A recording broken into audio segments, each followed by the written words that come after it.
All right, good evening, everyone, and welcome to our regularly scheduled council meeting. Today is February the 12th, and I do welcome all the people that are here and those people online. As we start a meeting, as we like to just acknowledge that we're gathered today on the traditional territories of the Coast and Strait Salish peoples. Specifically, we acknowledge the Lekwungen peoples, known today as the Songhees and Esquimalt nations, that their historic connections to these lands continues to this day. Next on the agenda is just approval of the agenda. Can I have a mover moved and seconded? Thank you. Any discussion? All those in favor? Any opposed? Not opposed? We have 2 minutes. We have a regular council meeting of 2 from January 22nd, 5 and 7 p.m. Moved, approval, seconded. Thank you. Is there any changes, corrections, or amendments to the minutes? Seeing none. All those in favor? Any opposed? Not opposed? That carries. We have next up 4.1 is Heritage Commission minutes. These are here for receipt. There is actually a motion in there requesting some work of council. If you had a chance to see that, there's no receiving this does not trigger that, but it may be a point of conversation. But I'll take the motion to receive on the table first. Moved and seconded. Thank you. Is there any discussion? Go ahead, Councillor Smart. Yeah, thank you. After receiving that motion, I did talk to several City of Victoria councillors with regards to the fountain, and understand there's no plans to destroy or get rid of the fountain, but rather they have it open right now. They've hired a consultant to look at the entire square, which may or may not include the fountain, but I understand that lines of communication are open and nothing has been decided at this point. So I think we can continue to stay updated and make sure that everybody's informed as to what's going on. Thank you. Related to that, I think after we complete their motion to receive, which is the formal part, if anybody wants to request a bit more formal notification or updating from the city, that would be the appropriate time to do it. Any other discussion on the minutes that are here? Not seeing any. All those in favor? Any opposed? None opposed. That carries.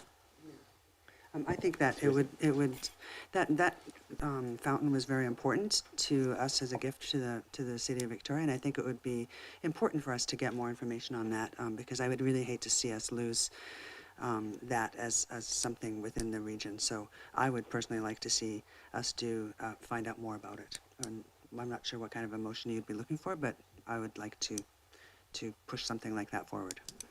I think probably a motion as simple as directing me to write a letter to the City of Victoria requesting that they keep us appraised of the process as it moves forward. So I'll make a motion to that effect. Moved and seconded. Thank you. Do you wish to motivate? Any more? No, I just again, I think it's a very important piece, and we did put money towards that many years ago, and I think it's important for us to keep that at the forefront within the region. So I hope people can support that. Okay, thank you. It's moved and seconded. Any other discussion on that? Call the question. All those in favor? Opposed? Not opposed? I will so write a letter. Item number 5.1 or 5 is a Rising report. This covers the Rising report from the January 22nd meeting. There's no actions here other than just to that we officially do the Rising report at this meeting. So moved and seconded. Thank you. All those in favor? Any opposed? Not opposed. That carries. Mayor's remarks, and I'll just point out if anybody's wishing to address council on matters of general interest to the public, that section is next. So if you're in the room, that's easy. You just stand up and come forward. I'll call you forward. But if you're online watching the live stream, this is the time to dial the 1-855 number and hit the *9 through the 1-800 number or the raise hand feature on the Zoom app. Because my remarks are fairly short today, so I want to give you the heads up as early as possible.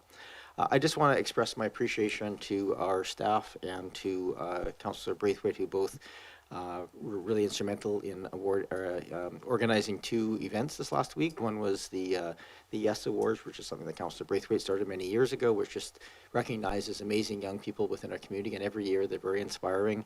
And my appreciation to all of council who come out and support. And I think it really helps cement the community on that front. We also had our municipal dinner, or also known as the Volunteer Appreciation Dinner. Many of our aspects of our community are guided through volunteers, either within our committees and commissions, which inform council, but also through their hard work. And we have Chris Heidley, our manager of parks, here today. A huge number of them, hundreds, do volunteer work in our parks, which helps control invasive species. But there's volunteers who operate all over the place. We have a dinner once a year just to honor them, and that happened this last week. And I just appreciate the staff and council for that time on a weekend to honor them. I want to just acknowledge or just let people know the Board of Variance speaking of volunteers, there's 2 positions still open on the Board of Variance. That application period is still available. And I understand the Tourism Committee, which is a bit arm's length from council, is also seeking applicants. So if you're interested in volunteering on that committee, that is also possible. Just if anybody's curious, because there seems to be some confusion about when discussion around dogs and parks might be happening. We don't know. It's not at this meeting. It's not at the next meeting. We're probably looking at a little bit of time in the future. I understand there's a bit of work to do on that before it comes back. And last but not least, I just wish everybody a happy Lunar New Year, which is taking place over these 10 days. With that, we'll get right to business. And up first, we have the public comment and question period. So this is a chance, if you're here to speak to items on the agenda, so most of the items on their agendas are available for public input. We'd ask you to come forward at that time to speak to those items on the agenda. So this is items of general interest to the community on matters that are not on the agenda. And we had a Ms. Fow and a Ms. McLeod that had indicated they might be here tonight. So if you wish to come forward and address council, and so anybody who's here, please be welcome to come forward. Absolutely. So we have a total of 20 minutes for the session, but each speaker is allocated up to 3 minutes. It's quite informal. You're just, I'll keep track of the time. All we ask, if you can just state your name and your municipality of residence. You don't have to give your address. And then you have 3 minutes to address council. Yeah, you have to just push the button in the middle of the microphone to turn it on. There we go. Technology works. My name is Jenny McLeod, and I live in Oak Bay. I'm just going to read because it'll be more expedient. Understand. Thank you for the opportunity to speak with you and share my concerns. I know you are in receipt of an email from Monica Fow describing the fatal dog attack on her cat, which occurred during the morning of January 29th, 2024 on the family's property on Uplands Road. I am as shocked and dismayed as anyone by how this has unfolded. I knew Lily, the family cat, as I cared for her while her owners were traveling in Europe during the summer of 2022. She was 8 years old that summer, weighed 8 to 9 pounds, and was timid. I enjoyed coaxing her into the sunroom in the morning and having a lovely, quiet visit with her away from the large male cat in the house who made her nervous. Just the 2 of us. I won her trust, she overcame her shyness, began sitting close to me, and we became friends.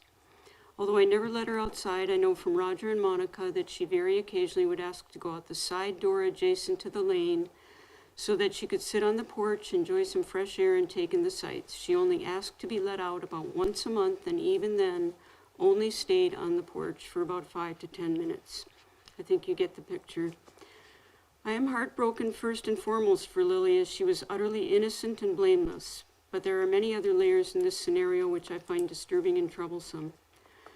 We expect when we live in community that we will all look out for and be honest with one another, that we will take responsibility for anything which inflicts pain or trauma on another person or animal, and do our utmost to make amends.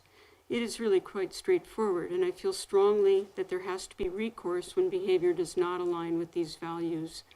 Roger and Monica received no apology, no communication, and certainly no sense of culpability from the owner of the dogs. It was akin to a hit and run, and there is a witness. Oak Bay Animal Bylaw states no person shall allow his or her dog to bite, attack, terrorize, or endanger a person or animal. If this and any other related bylaws are not enforced, what protection do the citizens in our municipality actually have? Thank you. Thank you very much. Anybody else who wishes to come forward can do so. Go on.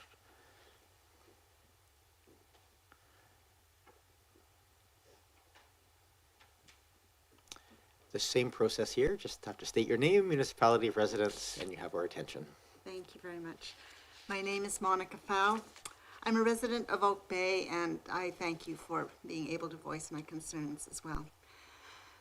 Mr. Mayor, 2 weeks ago, my husband and I witnessed a horrific attack in which someone walking two large and very powerful dogs next to our house lost control of the leash. The dogs attacked our cat, Lily. They dragged her into the lane. She was pronounced dead upon arrival at hospital. Lily was elderly, rarely went outside, had simply been sitting on the doorstep.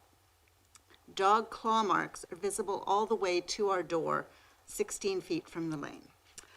I'm here today to voice my concerns that the municipality's bylaws have not been enforced in this situation, and that the attacking dogs continue to walk in the neighborhood without a muzzle or any other enforceable preventative measures in place. Bylaw 61 states that dogs need to be in the control of a competent person. Bylaw 62 states that no dog shall be allowed to attack or endanger another person or animal. Simply put, these laws were broken. The bylaws were broken. The owner lost control of the dogs. Our cat was attacked. My husband and I were endangered. There were witnesses to all of this. I feel that a powerful dog can be a lethal weapon, and we should not wait for second attacks to take preventative safety measures. We've spoken with many of our neighbors who are dog owners and who are just as concerned as we are about potentially lethal dogs in the neighborhood. Is the point of a bylaw not to provide protection, and what is its purpose without penalties to enforce it? I am asking that the bylaws be upheld and that these dogs be muzzled before any other tragedies can occur. My husband and I were put in danger by attempting to physically remove these dogs from our cat, and we were traumatized by witnessing the deadly attack. We're not looking for retribution, but for any future attacks like this to be taken seriously, to be punishable by fine, and for the bylaws to be upheld. We want Lily to be the last cat, dog, or child to whom something like this happens in Oak Bay. Thank you very much. Thank you very much, Ms. Fow. You've probably figured out the system here by now. Do I press anything? Nope, it's actually on right now, so you Okay, can just good. have a seat, and I'm happy just to give you a 30-second warning if that makes it easier for you, but you have up to 3 minutes. Okay, I think I can't get my stopwatch working. Just a sec here. Okay, my name is Patrick McAllister. I'm a 35-year resident of Oak Bay. Thank you for the opportunity for being able to speak. Dear Mayor, I wanted to bring to your attention a series of bylaw violations that are taking place within our community. The issue has to do with Oak Bay vehicle decals being issued to non-residents and individuals for preferential access to the Oak Bay Depot. Council is aware of this issue because last month I provided detailed information via web link. A year ago, during the transition to 2023 decals, I became aware that many professional gardeners had obtained the new decals all within the first week of January. I inquired of the Oak Bay staff as to how non-resident businesses come by these decals, and I was told to speak to somebody else. So I wrote the Oak Bay bylaws officer, outlined the problem with a half a dozen examples. He wrote back, this is an operational problem and not an enforcement problem. I'm going to remove myself from the conversation and leave it to the Public Works Department to reply. I then wrote the Director of Public Works, and his reply was, well, we fit these issues into our work stream as time allows. So I then wrote the Oak Bay CAO, and I did get a thorough response, but it only reiterated the policies and bylaws and did not provide a remedy to the violations I provided. So 1 year on and many letters on, the Oak Bay Depot remains the go-to place for non-resident businesses and individuals to get rid of their waste. Oak Bay taxpayers are on the hook for the cost of processing material arriving from many jurisdictions. I've exhausted my appeals to Oak Bay management. I'm concerned that they're not interested in fixing the problem, or perhaps they're unable to fix the problem. The solution is simple. is a commitment to enforce the bylaws and policies through meetings, training, and reinforcement, all at a cost of $0. Simply put, stop issuing Oak Bay decals to non-residents, recover the decals that have been falsely issued, operate the facility as per the established bylaws and policies, and the solution is not to add more signage to the depot, but to engage in proactive management. Based on Oak Bay's unwillingness to adhere to the existing bylaws and policy, I am now appealing to council's authority by citing one of your core values. We are responsible and collectively steward the physical, natural, and social assets of our community. Within this mandate, I'm asking that the council review this situation and compel a remedy. I'm also asking that I be made aware of any actions that take place on your part. For those of you who wish to see the previous information provided to council, you can Google the terms Oak Bay Grouchy ratepayers, Oak Bay Grouchy ratepayers, and I think you'll find this information very important, very informative. I also ask, if it's possible, that I can have this presentation attached to the minutes of this council meeting. Thank you, Mr. McAllister. The minutes will reflect your presence and the topic of your discussion, but it doesn't create, we don't attach those to the minutes. I think that's correct. That being said, this is available for viewing for anybody who wants to see it and wants to link to it. You can point people here if you wish. We don't take items so to all the presenters, we don't take things here and Sure. action them typically. Just wanted to ask you. No, it's good, thank you. Thank you. Just so people understand, we don't, at the end of this, start coming up with motions and so forth. We're here to listen, and council can take away with things through notices and motions and so forth. Okay, So, thank you. yeah, thank you, Mr. McAllister. Anybody else who wishes to address council on items of interest to the community, but not in the, is someone online? Yes, Thank you. Oh, I have Tim a- Taddy, if possible. Great, yes, welcome, Mr. Taddy. I'm going to just turn off the microphone in the room here, and then you're welcome to go ahead. Same process, if you please. Tim Taddy, resident of Oak Bay. Can you hear me okay, Mayor, Mr. Mayor? We can, thank you, Mr. Taddy. Yeah, thank you for this. I hope to attend in person, but I have a cold, so I thought it best not to bring that into the chambers. In June last year, I spoke to you and council about my concern about the sunken vessels in Oak Bay and the Bowker Creek estuary. And you committed at that time to check into that. And I sent a follow-up email and have never heard back. So this is me following up with you. I was heartened to see the wonderful folks at the Sea Change Society picking up a couple of tons of debris and doing a survey, but I was disheartened to learn from talking to the staff there that in a casual conversation that there's at least 10 boats and much more debris down there. And that juxtaposed against a talk I attended last week about the Gorge Waterway and how it is now the cleanest waterway in urban Canada, or one of the cleanest, and the eelgrass is coming back, accompanying species are coming back. And we just couldn't have a bigger contrast between the two circumstances. This has gone on far, far too long.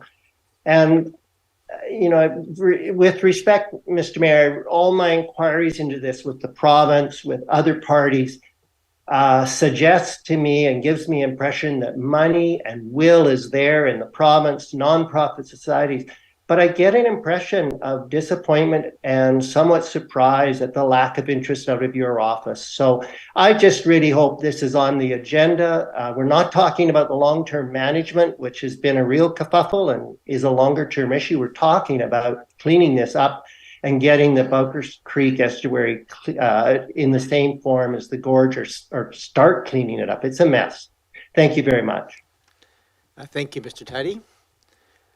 I can give some update to anybody watching that there is the management of those waterways is on our inner strategic plan as an operational shift. So we're expecting some information back on that fairly shortly in terms of what that might look like. That being said, I think your point is to the immediate or the direct cleanup of those boats, which is done, as you note, through a partnership and group that's gone through the Coast Guard and the Dead Boat Society and a partnership there. I don't have an update for you as to how they're evaluating those. I don't think they're aware of that many boats. I know they're certainly aware of at least 3 boats that are sunken in that area, but certainly happy to follow up on that, Mr. Taddy. Thank you. Thank you, Mr. Mayor. Just briefly, with respect, there's apparently many more than 3 when they did their survey, and much more debris. And I really do think that people are looking for some leadership and some real activity from the mayor's office to spearhead things. I appreciate anything you can do. Thank you. Thank you very much, Mr. Taddy. Is there anybody else, either online? Thank you for flagging that, that wishes to speak to us. I don't see anybody else, so I'm going to come back into this chamber now and move on with our agenda package. We have the item number 8, which is reports and memorandums. This and other items are subject to public input. I do want to point out this first item, which is coming to us from Committee of the Whole, is a recommendation that had quite a long discussion, debate, presentation from the fire chief, and had access to public opinion or public input at that time. So we're probably going to get through this. If anybody wishes to speak to this item, I'm going to ask them to do so now, because I don't anticipate we're going to have much in the way of debate as we had that at a previous meeting. So with that, is there anything that staff wish to introduce on this item, or should we just take the motion as it's laid out as we gave it the last meeting? So can we just move the motion that we recommended to ourselves? Move the recommendation. Moved and seconded, thank you. Before I get to any kind of debate, I am going to open it up to any members of the public who wish to talk to us on this. Again, not expecting a huge number since we had that the last time. Not seeing, I'll come back here. So any discussion at this table? I will call the question then. All those in favor? Any opposed? None opposed? Thank you very much. And for those wondering why we would have the same item on 2 different agendas, one is Committee of the Whole, which is a more informal format that allows us to ask questions and sort of tease out ideas. The result of those meetings is to make recommendations to us sitting as a legislative body. So that's why this seems very sort of straightforward when these things come back to this table. That ends that whole area, though. We are back here to new things that are on our agenda. Item number 9.1, we have a covenant amendment application for 2000 Cadbro Bay Road. Mr. Bowl, are you introducing? Welcome, and for those who don't know, Mr. Bowl is our Director of Community Building and Planning. Thank you, Your Worship. A short introduction. This is for a covenant amendment application for a commercial building at the corner of Cadbro Bay Road and Foul Bay Road. There's a covenant on title that restricts opening hours for the businesses on that site, and the request is to widen those opening hours instead of a starting hour of 7 a.m., make it 5 a.m. and an end time of 1 a.m. instead of 11 p.m. I believe Mr. Buckley might be in the room to give further information, if so desired by council. The report touches a bit on the backgrounds. At staff level, we do recommend approval of this request. Thank you. Thank you very much, Mr. Bull. So I didn't catch the name of the applicant, but if you want to come forward, we probably will have a couple of questions. Please make yourself available. Are there questions from members of council to the applicant or to staff? I have Councillor Braithwaite and then Patterson, perhaps, and then Appleton. Sorry, could you just get your name again? Yeah, name is John Buckley. Buckley, thank you. Welcome, Mr. Buckley. Thank you. Councillor Braithwaite. Thanks so much. I know that in this mall, many years ago, we had actually a McDonald's on the other side of the mall, on the Foul Bay side. And I'm not sure if at that time we had any issues with noise, etc. But one of my biggest concerns is because of the opening hours from 5 to 1 in the morning would be noise and things like, for example, if a truck was delivering at 5 o'clock in the morning and has the beep, beep, beep, beep, how does that affect the, so that would be something that I would be a little bit concerned about is the noise as far as that goes. And then my second concern would be if there was, say, an establishment that would open up there, say like a pub or something like that, would we still have control over the liquor license if there was an establishment that went in that would have a liquor license to it? Those are probably most of Mr. Bull, but I'll then, so in terms of questions, how do we manage the noise and the second question around liquor license? Yeah, through you, Mayor. On the second question, that's where to maybe address that first. So yeah, a pub would not be allowed without the liquor license approval process. So that definitely would come back to council first. It would be different if there was a restaurant with a liquor secondary. Restaurant primary, I think is the term, license. So that definitely would be a more substantial change. In this case, we're talking about the regular retail services that are allowed on this site. For the noise, I should have a quick look at the noise bylaw, but the regular arrangement of the noise bylaw would still apply. And yeah, I'm not quite sure what the current loading and times are, but that would give some recourse, I believe, to if it were unreasonable. However, if the business is open, yeah, it might receive some deliveries or, of course, customers. So that is a change. Thank you. Councillor And then Braithwaite. my last question would be, I know there's another restaurant business in that mall right now. And so what would this change affect them as well? Would that change go to that business so that they could be open at 5 o'clock in the morning and go until 1 o'clock in the morning as well? Mr. Bull? Yeah, through the mayor, that would be correct. The requested covenant change is for the whole site and would be available to all businesses. Thank you, Councillor Braithwaite. I might just extend your question to Mr. Buckley, just as a courtesy. Do you have mechanisms when managing these buildings to manage? It's a bit unusual in a commercial corner in that it's got housing on two sides of the building. Yep, absolutely. So perhaps you could just speak to tools for managing noise and noise complaints. For sure. I think regardless of the operating hours, the deliveries do happen at the same time, and they do have to abide by the existing bylaws. So we ensure that that's always the case, that's in place. I know in the past, I think right now actually it's maybe they can operate until 1 a.m. for off-site only, 11 p.m. for on-site. And we haven't had any complaints in the past. Bantai is the restaurant you referred to. They are open later. It would be open to them as well, but I don't think that they would ever open in the morning.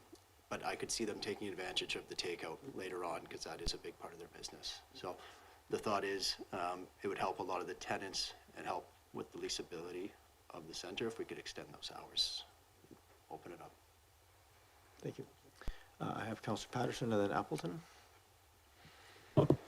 Yes, thank you, Mayor. And through you, I perhaps to staff, and this follows up on the comments by Councillor Braithwaite, the amending of the hours from 7 a.m. to 5 and 11 closure to 1 a.m. closure. I don't know how the hours were originally determined. I think that they may be carryover from some years ago, but I think that it's normally the case, particularly for things like bakeries and whatnot, that you would normally have earlier opening hours now. So I'm wondering, I guess, within our bylaws and what we restrict, if this is only reviewed when cases like this that are specific come forward, or if we in fact review our bylaws to ensure that they're consistent with just changing social attitudes towards business openings. Mr. Bull? You can speak to Through you, Mayor. Usually this comes up when somebody requests a change because there's a number of covenants like this around. This one is from the mid-90s. I don't think we researched what the backgrounds were at the time. In terms of general updates to bylaws, right now we're not really aware of any major issues around opening hours around businesses. So it's that particular topic is, I don't think, really on the radar for bylaw changes. I think that's probably, in short, the answer. Thank you. Thank you, Councillor Appleton. Thank you, Your Worship. Through you, possibly to the applicant here. I'm kind of wondering, and this may extend on the topic of later, opening hours and then extending past opening hours to pick up of takeout. But in the I guess I can sort of see the rationale for longer hours considering, chain restaurants are proposed there. In the report, it references Tim Hortons, A&W. I took a bit of a survey of the opening hours of Tim Hortons and Oak Bay Tim Hortons and A&W locations around sort of the greater Victoria area, or at least ones that were fairly close by. And I don't note that in some cases Tim Hortons does open earlier than 7 o'clock in the morning, but I'm not seeing anything that's open later than 11 o'clock at this stage of the game. So is the desire for the longer opening hours to be able to provide takeout service past what is being explored as far as actual open hours versus operating hours? Because I think that has an influence on whether it's going to disturb the adjacent community. So I'm just, as far as I can see, potentially an extension in the morning might be warranted, but is there a plan to operate and be open and receiving customers past 11 p.m.?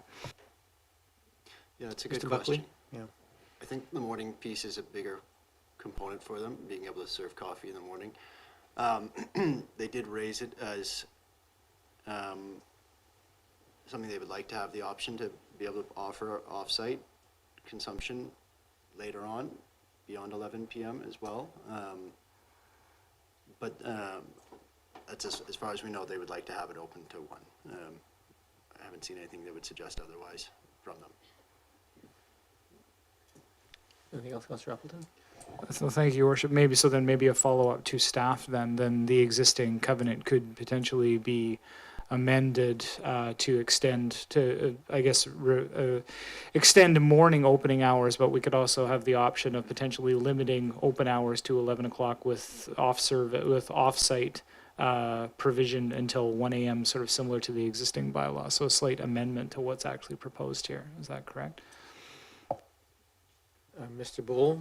Yeah, through the mayor, I believe the current covenant is the general business operation 7 to 11, and then the takeout is until 1. So that's the current situation. So, but council can customize, or if you wish, give a direction of what kind of changes you're supportive of. Another thought that comes to mind, but I'm not sure if that would cause any concerns with the prospective businesses, but if loading, unloading is an issue, maybe that could be dealt with separately, but I don't think that has been really explored. The request is for a general one, and there is one example nearby. Starbucks on the other side of Foul Bay Road does open at 5:30 at the moment, on the other side of the municipal boundary. Thank you. Thank you for that, Mr. Bull. Anything else? Councillor Green? Thank you very much, and through you to Mr. Bull or to the applicant, have there been any complaints that we're aware of in recent months or years about hours of operation at this site pursuant to the existing covenant? I'm just curious. Thank you. Are you aware of any? Mr. Bull? Through the mayor, no, I'm not aware of any recent complaints. Thank you. We've never received any. We've never received any that I'm aware of. Thank you. Thank you. I'm going to just reach out to the public, if anybody that's online or in the room. There's only one now. Interested in addressing council on this matter, you're welcome to do so. I don't see any hands popping up online, nor do I see a list of a large list of people online at the moment. Check here. Move receipt. Let's get to motions. First up is motion to receive. This is receive the report. Moved and seconded. All those in favor? Any opposed? None opposed. I'll move the recommendation. That's the covenant amendment be approved, and the mayor and corporate officer be authorized to register the amendment. Okay, moved and seconded. Thank you. Absolutely. Go ahead, Councillor Braithwaite. So if we did something like this and we found that there was a large issue with the neighborhood, with complaints from the neighborhood because of noise, etc., what are we allowed to do if that happens? Mr. Bull, I think this falls into enforcement at that point. Yeah, thank you. Through the mayor, I was just looking at our noise bylaw. Our noise bylaw focuses on construction noise and leaf blowers. It doesn't control retail activities specifically. It's more that all other noise, so to say, is a general provisions that you can't unreasonably create a noise. In this case, say the covenant was changed, but there would be a noise issue on this site because of the opening hours or during that window that we changed, we would deal with the owner of the business probably and the property owner to try to resolve that. Maybe if it's a frequent occurrence of maybe a very noisy truck, maybe there's arrangements we can make. But it's more in the realm of trying to achieve mutual consensus on what to do in that case. And that's along the lines of how other noise in the district would be dealt with. Thank you. Thanks for the question. Any other discussion on the recommendation here? Councillor Appleton?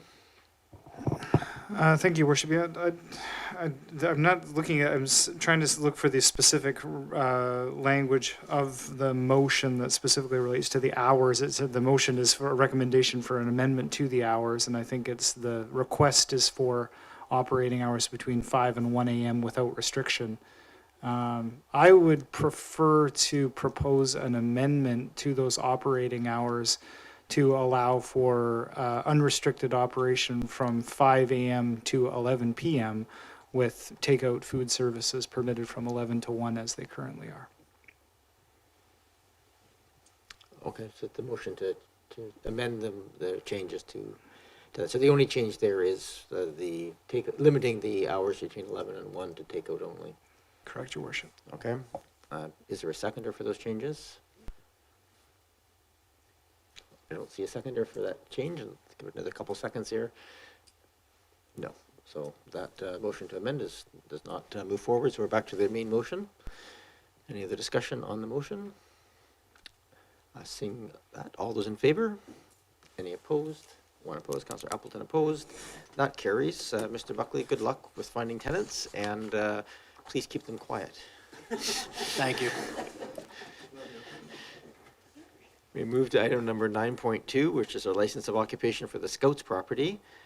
Ms. Plouffe, I think it's you that is providing this introduction. And for those who are online or watching and haven't met, Ms. Plouffe is our Director of Corporate Services. Welcome. Thank you, Mayor.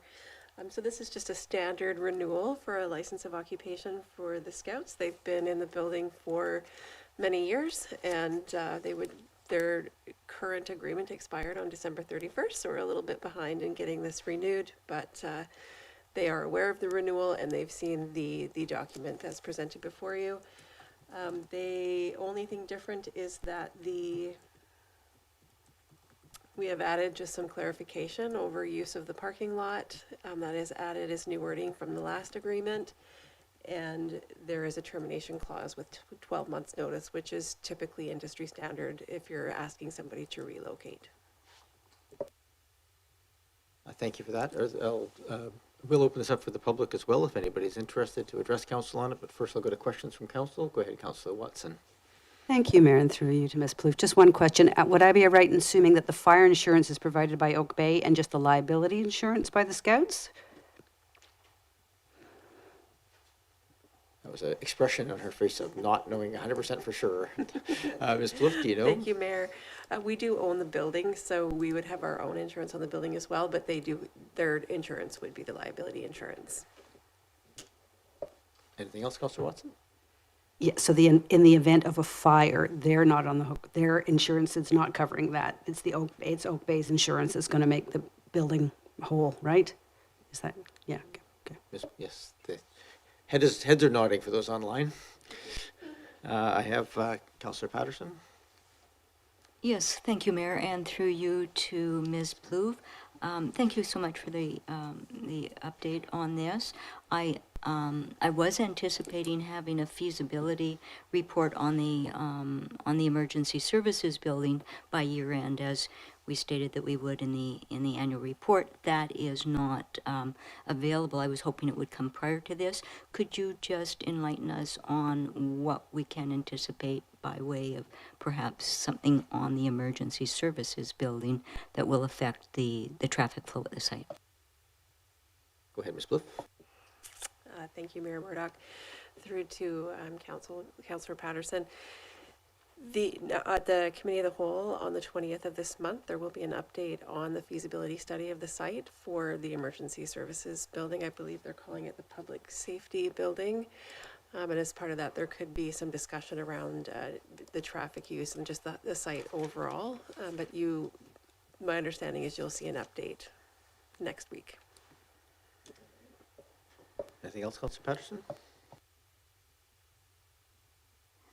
No, thank you. I think that I have, of course, expressed concern a number of times about just traffic flow in that area and how the pattern has changed. And so I think it's very important to look at in the context of doing any licensing with either the Cub Scouts or the Girl Guides. So, but I will bring that forward at that time then as an issue that could be looked at with the overall feasibility for the site. So thank you so much for that information. Thank you, Councillor Patterson. Councillor Smart, I think I saw your hand, and then Councillor Green. Yeah, thank you. Through you, Mayor, to staff. I just wanted to ask about if there were any sort of plans that might come forward in the next meeting as part of that report you were mentioning with regards to, you know, either interim or long-term facilities for the Scouts and Guides during the time we're building the public safety building. Just wondered, like with the Carnarvon project coming up, if that is underfoot as far as what is going to happen next. Ms. Bloof, do you know the answers to that? I know Director Meikle here as well, that might be able to speak more directly to the Carnarvon, but if you can't, or Mr. Bull. Yeah, thank you, Mayor. Not to my knowledge, I think that the report next week is focusing on the public safety building first, and we haven't really started the discussions about what about the other users in the area. Are they going to be relocated or retained somehow on the site? It's quite a big puzzle that we are embarking on, I think, as a district, but it starts next week then with a discussion on the public safety building. Thank you. All right, anything else? One more question through you, Mayor, to staff. Again, I just wondered, although I see the 1-year clause, I'm wondering if the 5-year envelope of that 1-year clause is reflective at all of an anticipated timeline of the public safety building. Do we have any anticipated timelines at this point, Ms. Bloof? I hate to pre-anticipate that a week before the report comes to us. Thank you, Mayor. I don't have an answer to that.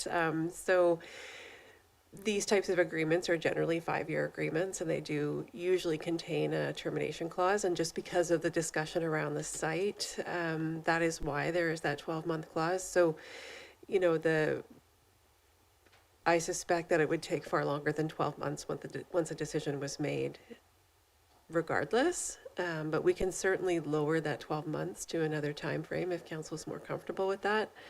It's just been the standard. It's just kind of a standard time frame at this point. Thank you, Councillor Green.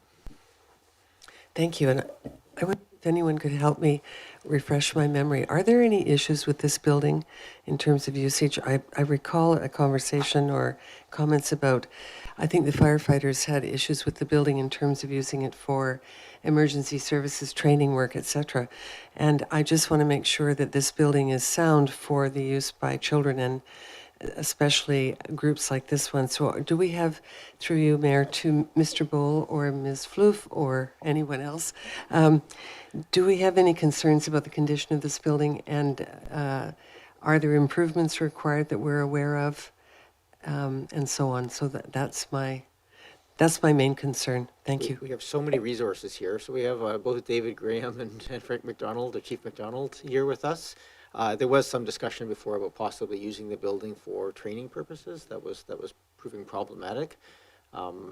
So I'm not sure if I should, maybe, Chief McDonald, you were the first to unmute yourself. Mr. Graham is shortly behind you. It's probably more of a building question than a fire question. So I might go to Mr. Graham first, and he can hand it back to you if there's any sort of specific operational things. At this point, we're looking at it, I think, strictly as a scout building. So I'll go to Mr. Graham. Thank you, Your Worship. Can you hear me? Can, thank you. There's no major, other than basic building maintenance. It is an older building. There are no issues that we're aware of. The roof is in good condition. We did some small gutter repairs just recently, but there are no major concerns with that building. Thank you.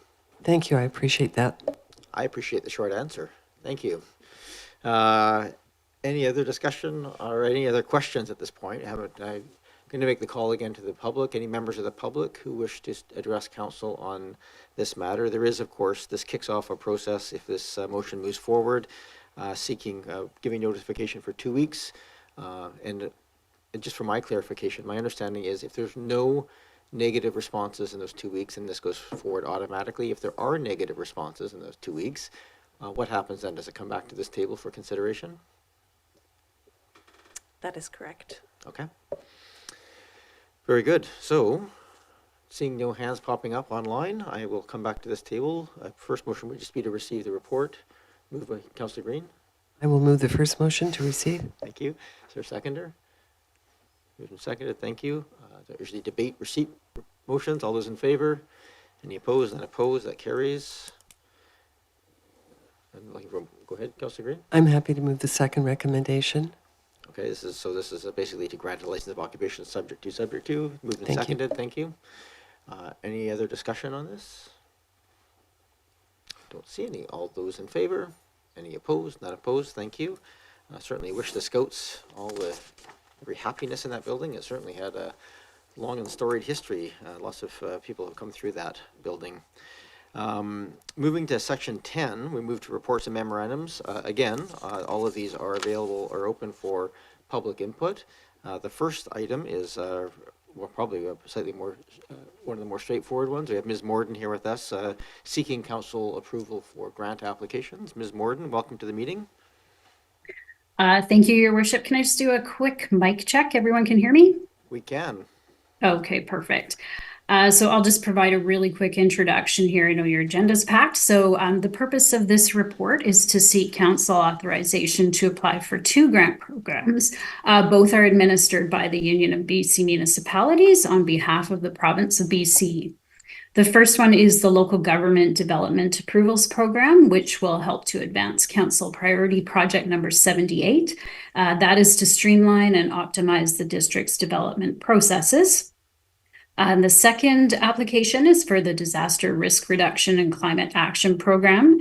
And for that program, staff are looking to advance project planning and preliminary design for Council Priority Project number 34. And that is, of course, the Erosion Mitigation Program for McNeil Bay.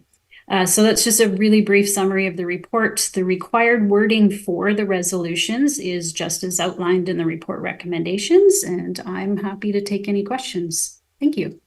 Certainly, thank you. And if anybody is watching on the online stream, please do dial into the 1855 number and hit *9 now to raise your hand, or if you're online, raise your hand through the Zoom app, because I don't anticipate we'll have large numbers of questions on this, and we'll go to your input shortly. Councillor Braithwaite. Thanks, Mayor, and through you to staff. Thanks so much for the report. It's pretty exciting when we get to ask for more grant funding, so thank you for that. I noticed that in your report you did say that the projects had to be completed within 2 years, and my first question is that staff-wise doable to have something completed in 2 years? So I guess I'll ask my questions one at a time, so I'll ask that one first. Sure, thank you. Ms. Morden? Yeah, thank you for the question. The development application program is actually is a 1-year time frame, and so I'm working really closely with community building and planning to make sure what we put forward is very feasible in terms of the limited capacity and time they have available. But because it does align with the council priority project that they had anticipating initiating later this year, we're just working really closely to make sure that the framework around that project matches what they're able to deliver on within a year. The second, the disaster risk reduction, is actually a 2-year time frame. And no concerns there in my discussions so far with Mr. Rennick. Okay, thank you. Thank you so much. And then my next question is, it says in your report that we should know within 90 days of applying whether or not we're going to receive the grant funding. So that would push us, assuming that we did receive it, that would push us past the end date for this year's budget process that we're going through. So if we were going to get that $225,000 kind of back in our coffers from the Growing Communities funds, would we be able to use that in 2025, do you think, or would we have to keep that and put it somewhere in the 2026 budget? You mean the 2024 budget and move it to 2025? Yes. Okay. think that's probably. Thank you, Councilor Braithwaite. Ms. Morden, do you know the answer to that question? Thank you, Your Worship. I have spoken to Mr. Payne about that, and the best answer I can give is that staff are planning to report back towards the end of 2024 in conjunction with the update to the council priorities plan in terms of the status of the housing action program, where everything's at around the budget pieces to do with that entire program. And as part of that report, we'll have a look at where the Growing Communities Fund is and if there would be an opportunity to reallocate any funds to other projects at that time. Thank you very much. Thank you, Ms. Morden. Any other questions for staff on either of these two grant applications? I think we need to just move these in order. So I don't see anybody online who's indicated they wish to speak. Just confirming that. No members of the public wishing to speak to this. So motion to receive first. So moved, Your Worship. Moved and seconded. Thank you. All those in favor? Any opposed? None opposed. So the first one is authorized for apply to the disaster risk reduction grant. I'll make a motion. Moved and seconded. Thank you. Any discussion? All those in favor? Any opposed? None opposed. Hard to turn away asking for money. And then the second part, and I'll do it separately since I didn't sort of name it, that the district commits to providing overall grant management for the project. So moved and seconded. Thanks. All those in favor? Any opposed? None opposed. And I'll just move the second two together. The apply for and committing to providing overall grant management together for the local development approvals program. Moved and seconded. Thank you. Any discussion on that? Not seeing any. All those in favor? Any opposed? None opposed. That carries. Thank you very much. We have up next 10.2, a contract award for Oak Bay Recreation Center pool dehumidification replacement project with Mr. Meikle. Going from asking for money to spending money. Welcome, Mr. Meikle. Thank you, Your Worship. The pool dehumidification system is really about the air quality in the pool facility itself. Certainly helps. It's obviously a very moist atmosphere, and so helps deal with that, which in turn helps to, I guess you could say, support the longevity of other pieces of equipment in that pool environment. The project itself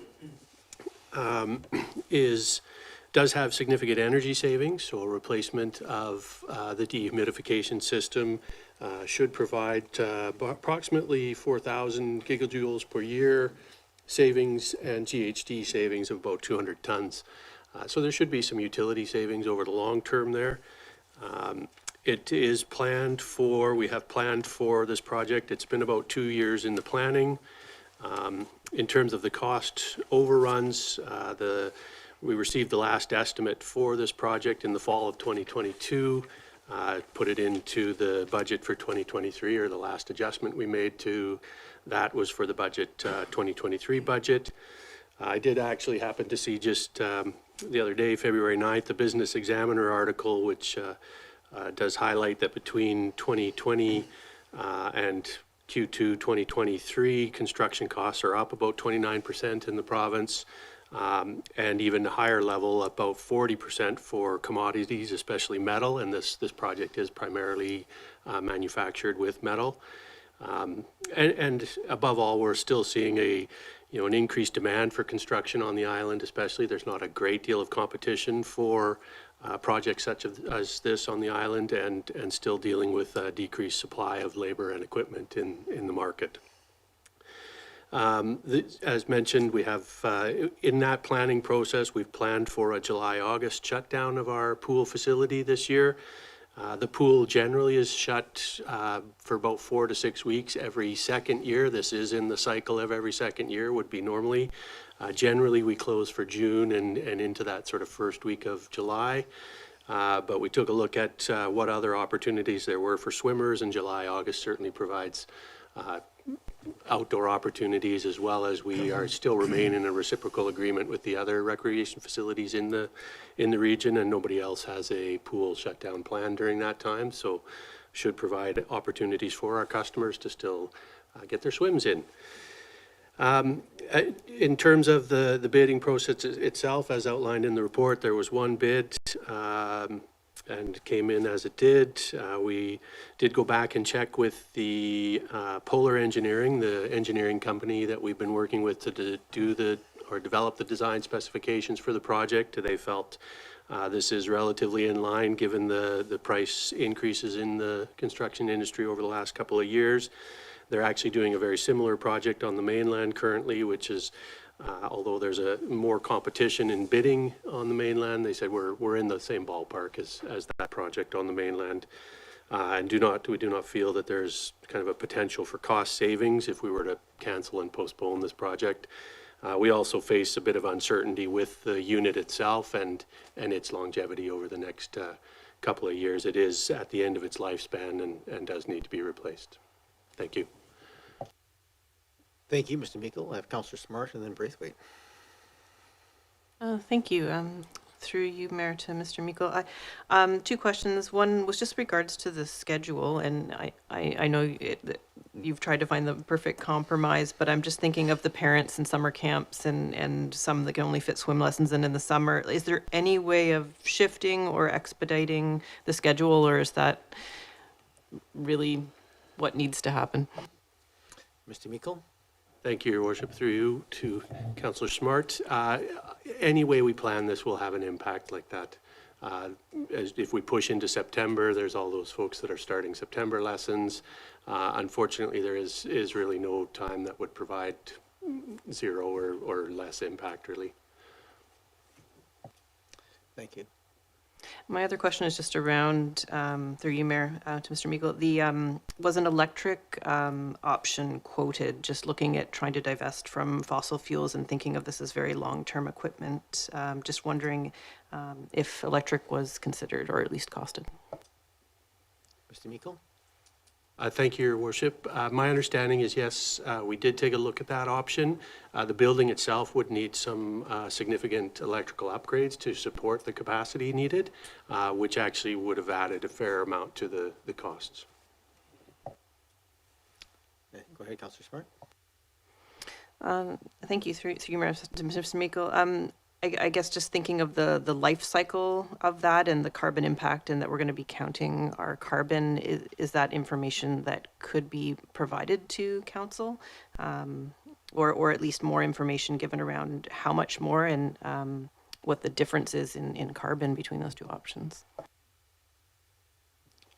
Mr. Meikle?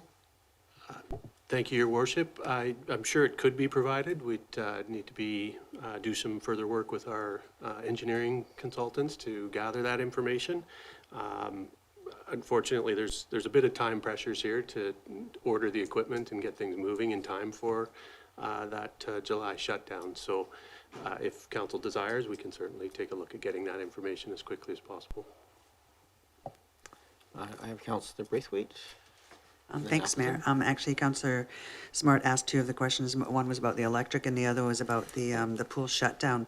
Because my head was kind of going on the same sort of a thing, which was, not having camps in the summer, but then we're not hiring those people to run the summer camps. And then we're losing that money that we would bring in from the summer camps. But as you've mentioned, which was another one of my questions about the cleaning, we normally would shut down every 2 years for 6 weeks anyhow for the cleaning, so we would be losing that income at that time anyhow. So it's really only an additional 2-week income that we're losing, correct? Mr. Meikle? Thank you, Your Worship. Through you to Councillor Braithwaite.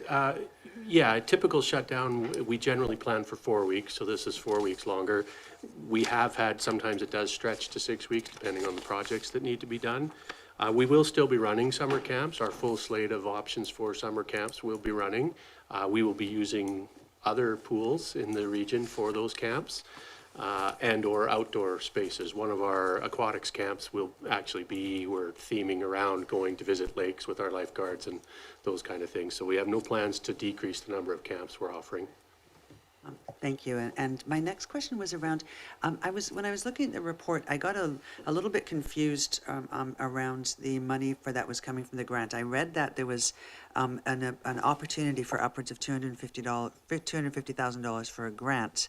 I think that was on page 2, and then on page 3, it said that, that you would get also another, I wasn't sure if it was an additional $250,000 coming in, or if it's only $250,000 coming in. Mr. Meikle?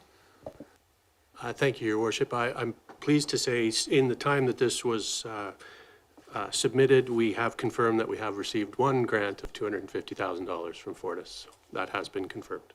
That's awesome, thank you. So that really helps, because when it's a $1.5 million project, that's like 16% or something, so that's wonderful, thank you. Thank you. I have Councillor Appleton and then Patterson.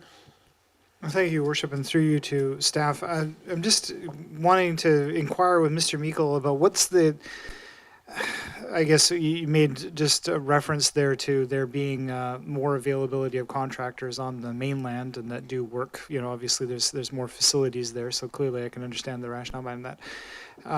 What is the availability of different firms? Like, what can you tell us about sort of the firms that typically get involved in this work and who would typically apply for this type of work, say in the mainland environment? Are there folks who are known to do this type of work and we would expect them to be applying in this case?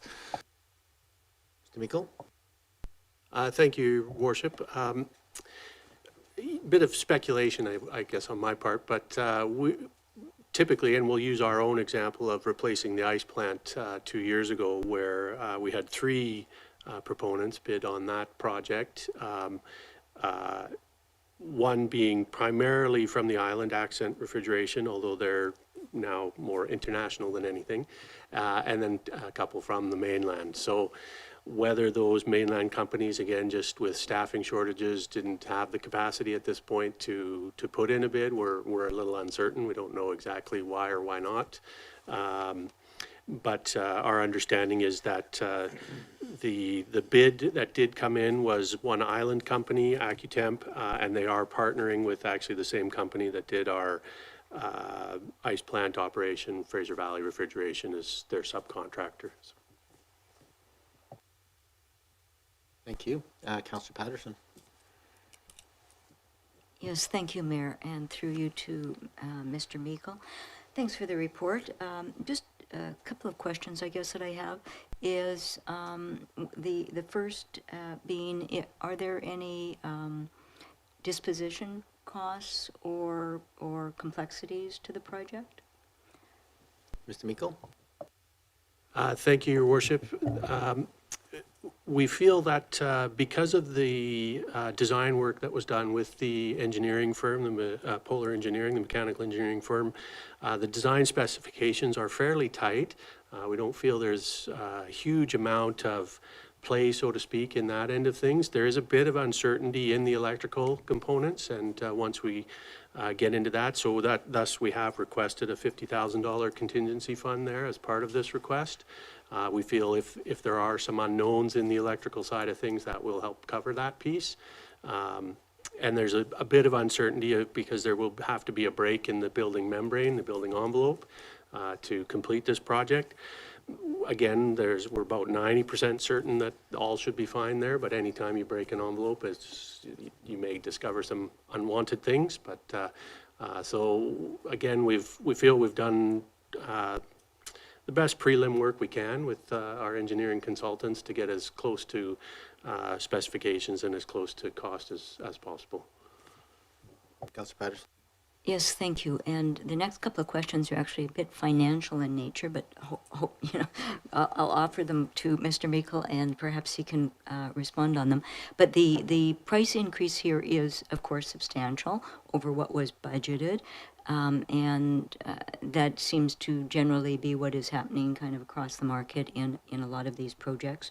But that, if I look at this piece of equipment having a 15-year life cycle, which I consider kind of midterm, not long-term, that's it takes it from kind of a life cycle costing of $65,000 a year to $100,000 a year. So that really starts to affect the sustainability of the budgets that we have to date. So I think that's considerable. Is there is the 15 to 20 year cycle is the new equipment more effective? Does it last longer than the older equipment, I guess, is what I'd like to know. Mr. Meikle? Thank you, Your Worship. That is our understanding. The 15 to 20 years was the life cycle of the current piece of equipment that's in there. Our understanding, and again, we're actually manufacturing a unit specific for this function. It's not a off-the-shelf unit. So we feel that should also give us some better efficiencies and should help with the life cycle span of this. We've been told we should be expecting at least 25 years, which adds some to it. But there's still a bit of uncertainty over that too. There's when you're specifically or specially manufacturing a unit for it's designed specifically for this building, for this project. It's a little more difficult for them to tell us exactly how long that'll look. But the feeling is positive on that side. So. Councillor Patterson? Thank you. And yes, just the last question, I guess, comment is that it's very typical within private industry when you're doing projects like this. And Mr. Meikle already spoke about the savings in GHG emissions. And that's good, but in private industries, what you do is you often track what we call unrealized savings. So it's the emission savings, but also the saving costs that you don't see in your budget, but would have been additional had you not made the changes. So I just offer that for a suggestion that as we're getting more into these projects, that could be a very useful way of capturing the work and the value of the work that is done that we won't see in our budgets, but it still, nevertheless, is important to the outcomes of the project we do. So just offer that for comment. Go ahead, Mr. Meikle. Thank you, Your Worship. I can actually speak a little bit to that. So one of the sort of side benefits, I guess you could say, of the Fortis program, Fortis grant program, is we have to go through an energy audit to begin with, so a pre and post testing of those energy consumptions. So we will have some data that should provide us some of the details you may be after there. So there is some other positives to that grant as well. Thank you, Mr. Meikle. Councillor Watson? Thank you, Mayor, and through you, please, to Mr. Meikle. I would like to follow up on a little bit what Councillor Patterson was inquiring about in terms of life cycle costs and life cycle for the entire building. This is a big piece of equipment. It's a very expensive piece of equipment. And so my first question is, if we were redesigning that pool enclosure today, would other elements of pool design or pool environment design give us a piece of equipment that did this function for lower cost because there were other aspects of the building design that would have reduced the need for this much dehumidification? That's my first question. Mr. Meikle? Thank you, Your Worship. My layperson's assumption is yes, there would be. We didn't obviously do that kind of work to get a sense of what that looks like. That will certainly be some questions that will be asked in the master plan process for Parks, Rec and Culture in terms of the longevity and next stages for the pool itself. But that certainly will be something to consider in the long term. But yeah, my understanding is those pools that are built now, the newer buildings certainly have other features that would help with that dehumidification and air quality, absolutely. Thank you. And so my lead-on question from that is do you feel it's a good enough match between the actual life cycle of the building and the piece of new equipment we're going to get, that we're not actually squandering asset by putting in a 25-year asset into a facility that does not have perhaps a 25 lifespan? And you may not know the answer to that question until you've done this planning, but But we'll never know unless we ask the question. So go ahead, Mr. Meikle. Thank you, Worship. What we believe will be that we probably are in the 20-year to 25-year window of needing to consider replacing the pool itself and replacing that portion of the facility. My guess or my opinion, being in the industry for a number of years, is the master plan will likely recommend that we do a more feasibility study and an engineering study of that facility to give us some more specifics of that. But at this point, we believe we're kind of at that 20-year window where once this unit comes to the end of its life cycle, we're probably in talking about what do we do with the pool at that point. So we feel we're in that window and lining up for that next stage. Thank you very much, and thank you for the report. Thank you, Councillor Watson. And I am going to look online. If there's anybody who wishes to address council on this matter, please do raise your hand at this time. I don't have anybody else on my list for questions. I don't see anybody online who's indicated they wish to speak to us on this matter. I'll move receipt. So we'll take a motion to receive. Seconded. All those in favor? Any opposed? None opposed? And I'll move the recommendation that the tender be awarded to AccuTemp Refrigeration, Air Conditioning and Heating Limited. It's noted here. Moved and seconded. Thank you. Any other discussion on this? Councillor Appleton? Well, thank you, Your Worship. And I'm afraid I'm going to have to vote against the motion on the floor for a couple of different reasons. And first of all, I should preface it by saying I don't believe for 1 second that staff haven't done absolutely all their due diligence and all the appropriate work to look up the best option in this case. And I do believe that what's presented here does constitute potentially a good way forward, and I do really appreciate staff's due diligence on this. I think there's really two factors at play for me here. It's really a balance between providing the necessary ongoing service of the recreation center and balancing that off with the financial oversight that the community expects of us. And in this particular case, the overage is on the order of about a 1% tax increase, and so it really does, on what would constitute a 1% tax increase, so it's not unsubstantial. I'm of the mind, I'm growing for me personally, I'm growing increasingly more concerned that single bid, situations like this where we get a single bid received may lead us into a situation where we get less competitive bids in the future, that it may pose an obstacle to getting further bidders to join in with the process. So that's really the balance for me. And I think that, the competitive bidding process is really the cornerstone of how we deliver good financial value for the community. So though I think that all of the material presented in the report is completely reasonable, I would prefer to see this reissued and to see whether or not we can get a more competitive bid. Thank you, Your Worship. Thank you, Councillor Appleton. Councillor Smart, and then Councillor Patterson. Yeah, thank you. I also won't be supporting the motion, and for me it's around our priority of climate change and the environment, and I would have liked to have seen at least the details on an electric option to at least show our public that we are doing everything we can to show leadership in our buildings. Most of the surrounding municipalities have now adopted the zero carbon step code. We're falling behind in the leadership that we had discussed, and I think that it's very important as we look to our own decisions at the municipal table that we need to be seriously investing. And again, I echo Councillor Appleton's comments that I believe you have done that work, but because I don't see it and the public doesn't see it, and it's such an important piece, so I won't be supporting the motion without seeing that information about an electric option.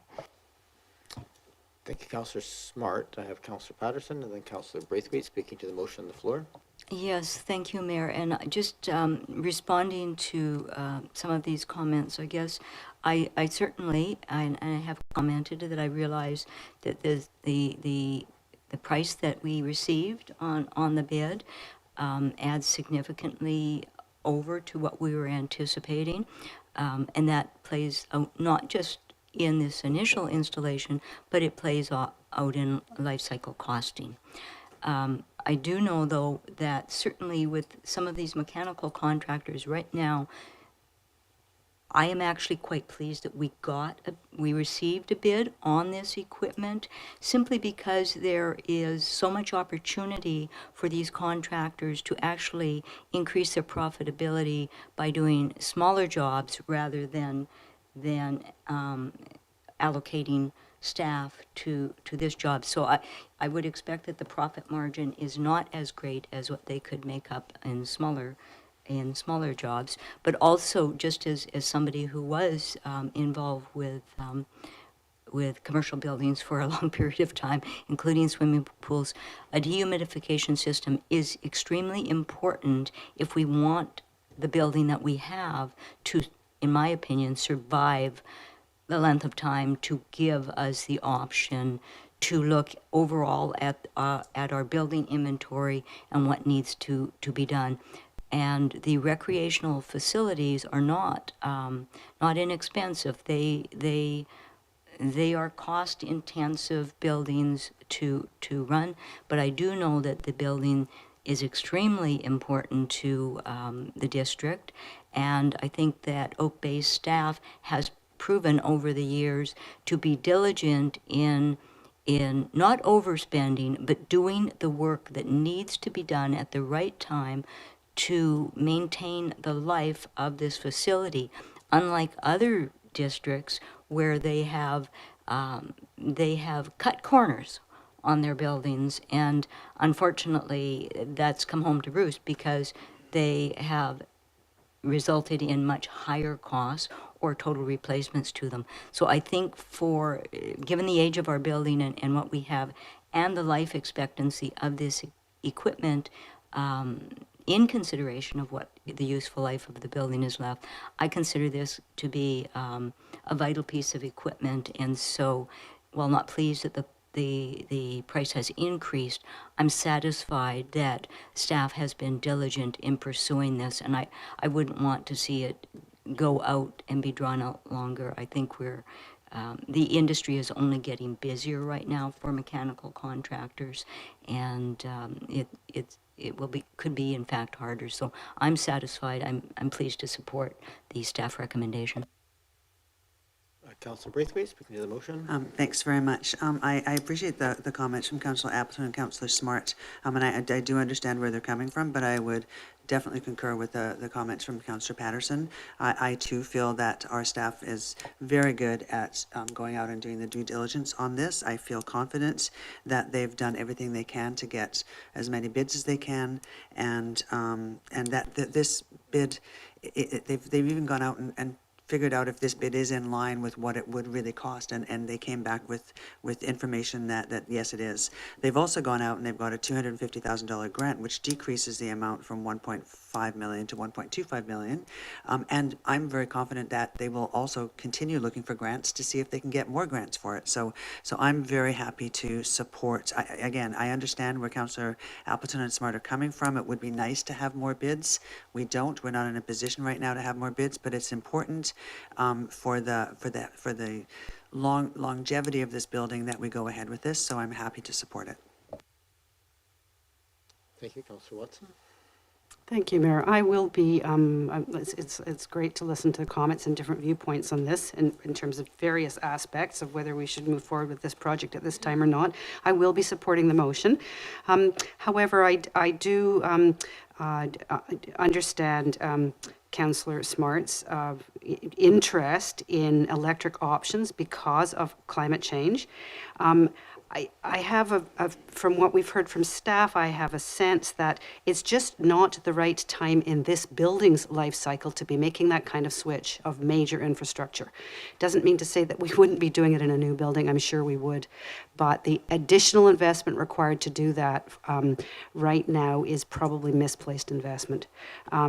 So I would, if Councillor Smart were interested, I would be willing to support some kind of motion around getting the information about that electrical cost after the fact, but I do not want to hold up this project and this bid process in order to get that information in case we lose what, although it's a large price, it still seems to be under review by other external engineers, a fair price for the work that is about to be done. Thank you. Thank you. Go ahead, Councillor Green. Sorry, I was late here.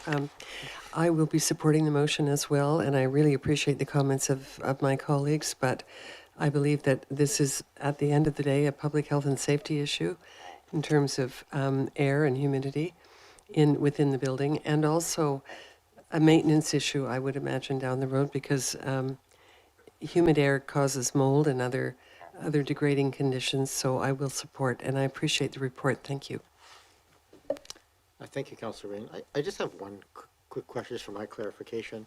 There's mention in the report here of, and you mentioned they sort of custom built this for, and it ties to the integration with the current boiler system that's in there. Is that integration like, I'm curious as to, you know, what that means, what it actually looks like in real life. Is that why it's sharing the same power source? And I'm just curious about what that actually looks like. Sure, thank you, Your Worship. It might be a little bit beyond some of my knowledge. My understanding is that essentially we will be capturing heat from this unit to support or supplement the heat generated through the boiler system. So there should be some savings there. The issue with the electrical is the electrical load that is required for this unit and for the function of this air handling system in the pool would require quite we'd have to upgrade the building as a whole and the service to the building through BC Hydro, which I don't have the cost, so I won't speculate on exactly what that would be in front of me. But that was the challenge with looking at an electrical unit. So yeah, that tie-in with the boilers is capturing excess heat that would normally be dissipated into the air. We're recapturing that and supplementing to use to heat areas of our building. All right, thank you. I mean, I'll speak here, although I really appreciate the points being made. I do speak in favor of the motion. I do think that at the end of the day, we do need to have this working, and it does have to be, I think Councillor Patterson made the point that the timely replacement of these sorts of pieces to keep the building in good shape is a really critical piece, and we don't have to look very far around the region to see buildings of similar age that are now looking at being replaced. So I do think that, barring any other sort of personal expertise or anything to overwrite this, I think that we are sort of. It's hard to imagine, based on what I've heard here today, that we're going to get a better deal if we stop this and start it over again, and it doesn't sound like it's a simple enough solution to just to demand that it not be. Yes, it sounds like that option was looked at carefully and not included. So, but I certainly appreciate the comments that have been made around this table on this and all subjects. Just need your hand on this, so we'll call the question. All those in favor? Any opposed? Councillor Smart and Appleton opposed. That does carry. Good luck. And moving to 10.3, we have an update on the implementation of the urban forest strategy. Am I going to Mr. Heidler, Mr. Meikle? Welcome back, Mr. Meikle. Now flush with cash. Not I. In and out is the... thank you, Your Worship. I will actually, what we had hoped to do here, or would like to do, is just provide, it's been about 5 years that we've been implementing the urban forest strategy now, and I'll turn to Chris Heidley, our Manager of Parks, to give you an update on the first 5 years of the program, and then I'll speak a bit to where we're heading in the next 5 years, and we'll take questions from there. So over to Mr. Heidley. Thank you, Steve, and thank you, Your Worship. I will start by saying, to offset the natural gas dehumidifier, we'll just have to plant more trees. Because currently in the urban forest strategy, the district's trees do sequester 3,270 tons of carbon dioxide annually, and there's almost 100,000 tons of carbon stored in the actual wood. So we just want to increase that number. I just want to touch on where we are after the first 5 years of the urban forest strategy. So we had some objectives that we had set out to accomplish, and we did quite well. The first being the updating of the tree protection bylaw. That's done. There's a few housekeeping elements, none that really require any legal review, that we have to amend this year, as we've worked through it. We've developed a natural area management strategy for uplands and cattle point. This is going to be the blueprint for all of our other natural area parks, which have been inventoried, and a report will be forthcoming later on this spring in regards to what we have out there. And in Uplands and Cattle, it's pretty outstanding. Certainly, we've established a community engagement program with UBC and the Cool Kit to build stewardship. We have our free tree program. I don't see any of your names on the list yet, but this is beginning to grow, and that's trees for private property. And it's beginning to pick up steam. We've got a lot of other things that are community initiatives with the Cool Kit. Everything from pollinator gardens that we're beginning to develop with residents in the community. Some people are beginning to turn their lawns into meadows. There's been some solar installations. We have a mini forest plan for an area just outside the Uplands or the Victoria Golf Course. And things along those lines. We've always had great cooperation with engineering, public works, building planning, and community development. That is going to be continuing, especially with the challenges that we have with the various, I would say, upgrades to infrastructure throughout the district, in particular the Upland Sewer Project. So a bit of time there from us. We've increased our tree watering. We've expanded our tree planting program. Have great relationships with the golf courses. We have inventoried the Gary Oak and associated ecosystems throughout the district, as I mentioned, and we have successfully replaced almost every tree that has been removed throughout the district. So we have some work to do, though, with private property trees, hence the Cool Kit program, hence the free tree. This is to meet the 40% canopy cover target by 2045. I think that's optimistically aggressive, but nonetheless, it's a good target to shoot for. So that's quite a few trees. It's about 3,700. Since the Cool Kit was initiated, we're probably approaching 150 trees or so on private lands, but that we'll see. Certainly, it would be interesting to update the canopy cover percentages in the district just to see how much we've changed from the initial estimate, give or take 1 or 2% of 33%, which I have to say is pretty, it's a great number compared to a lot of other areas, but I know that Oak Bay is unique. We'd love to move towards, and we plan to, developing some sort of tree inventory. We're not sure yet. We're not sure what attributes we want to capture. That would certainly help with our budgeting, certainly help with our maintenance program. And just identify and prioritize options for green infrastructure projects on district land, bringing nature back into the city, essentially.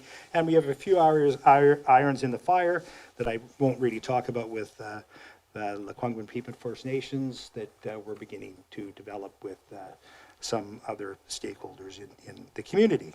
So we've accomplished a lot. We've still got a long way to go. It's an ongoing process. I think the Cool Kit has been exciting. The urban forestry is exciting. And really, as I've said before, it's the only piece of infrastructure that increases in value as it ages. And I'll pass it back to Steve. Other than the people resource, right? Yeah, people resource, that's right, yes. Of course. Thank you. So a couple of things, just thinking ahead for the next 5 years. We certainly know we're seeing some increasing impacts of climate change on tree health, and we're dealing with that. We've seen increases in requests for tree permits and calls for service to address tree issues in the region. There's sort of this, where we're at in the next 5 years is finding this balance of planting new trees, caring for those new trees, and the preventative pruning and maintenance we do to those new trees will certainly help in the long term as they age and remain with us in our canopy. But we also have quite an aging canopy as it is. We've got a number of beautiful older trees that do require increasing attention as they continue to age. Again, unfortunately, same with people, but we're heading in that direction. So those are kind of the challenges for us and where we're going with that. And also important to note that there's a bit of uncertainty around what some of the changes to the housing directives will mean on the tree canopy and availability of land, especially private land, to be able to plant trees.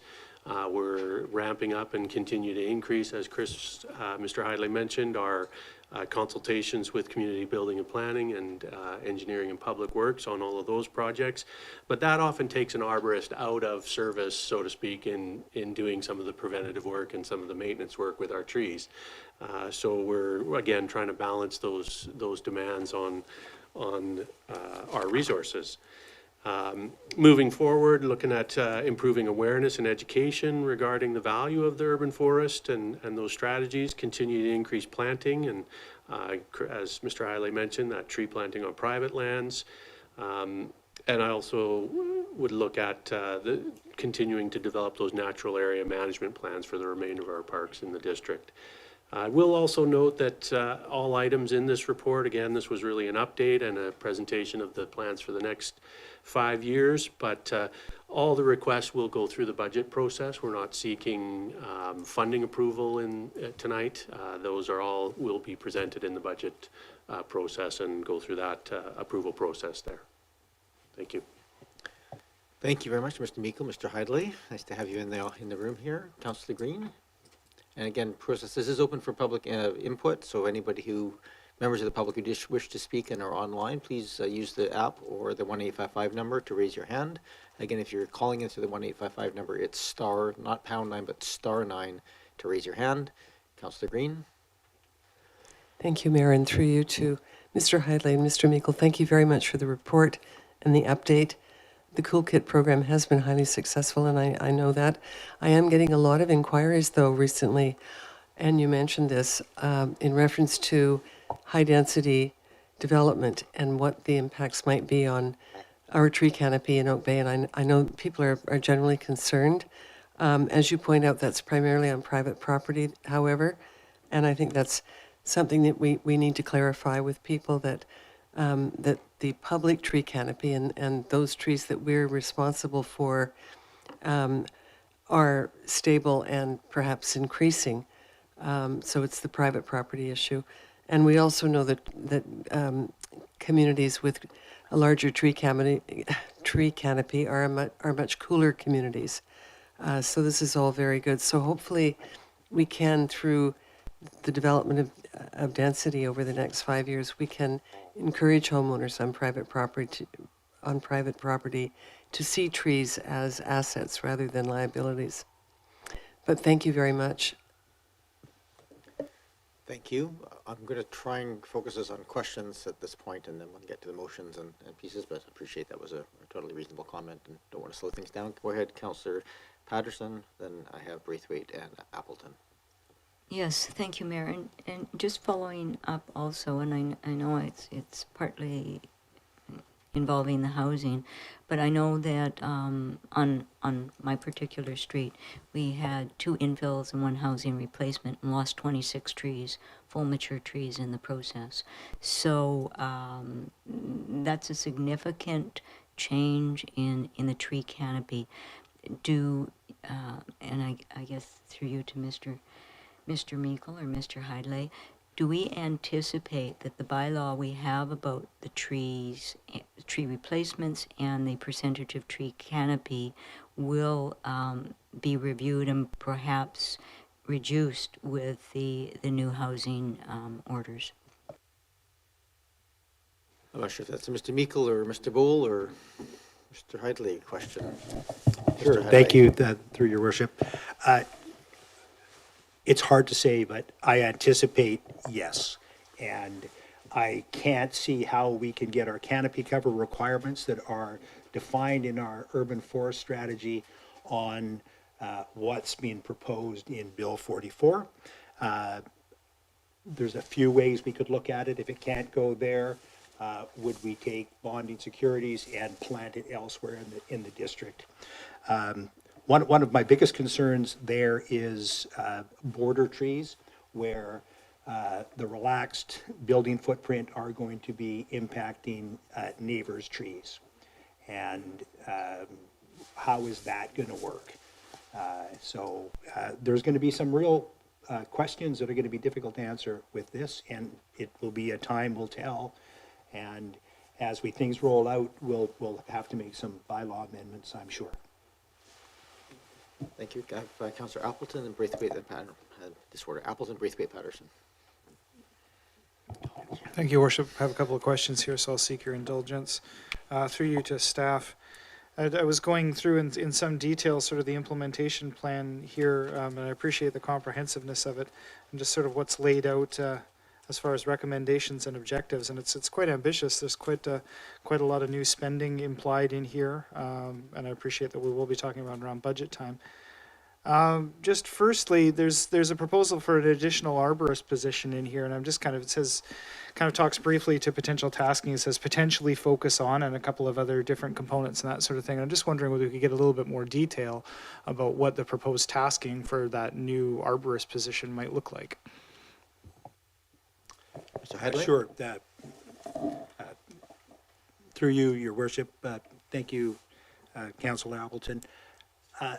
The money would predominantly be for trees that are, the money for the arborist would predominantly be for trees that are under 20 years old, for them to spend the time structurally pruning these trees. So architecturally, they will establish themselves to trees that really require very little future maintenance as they begin to age. And that would predominantly be that position. So it would be an individual that would be working by themselves, pruning all of these trees that we have planted over the last many, many years that we try to capture in our cyclical pruning program.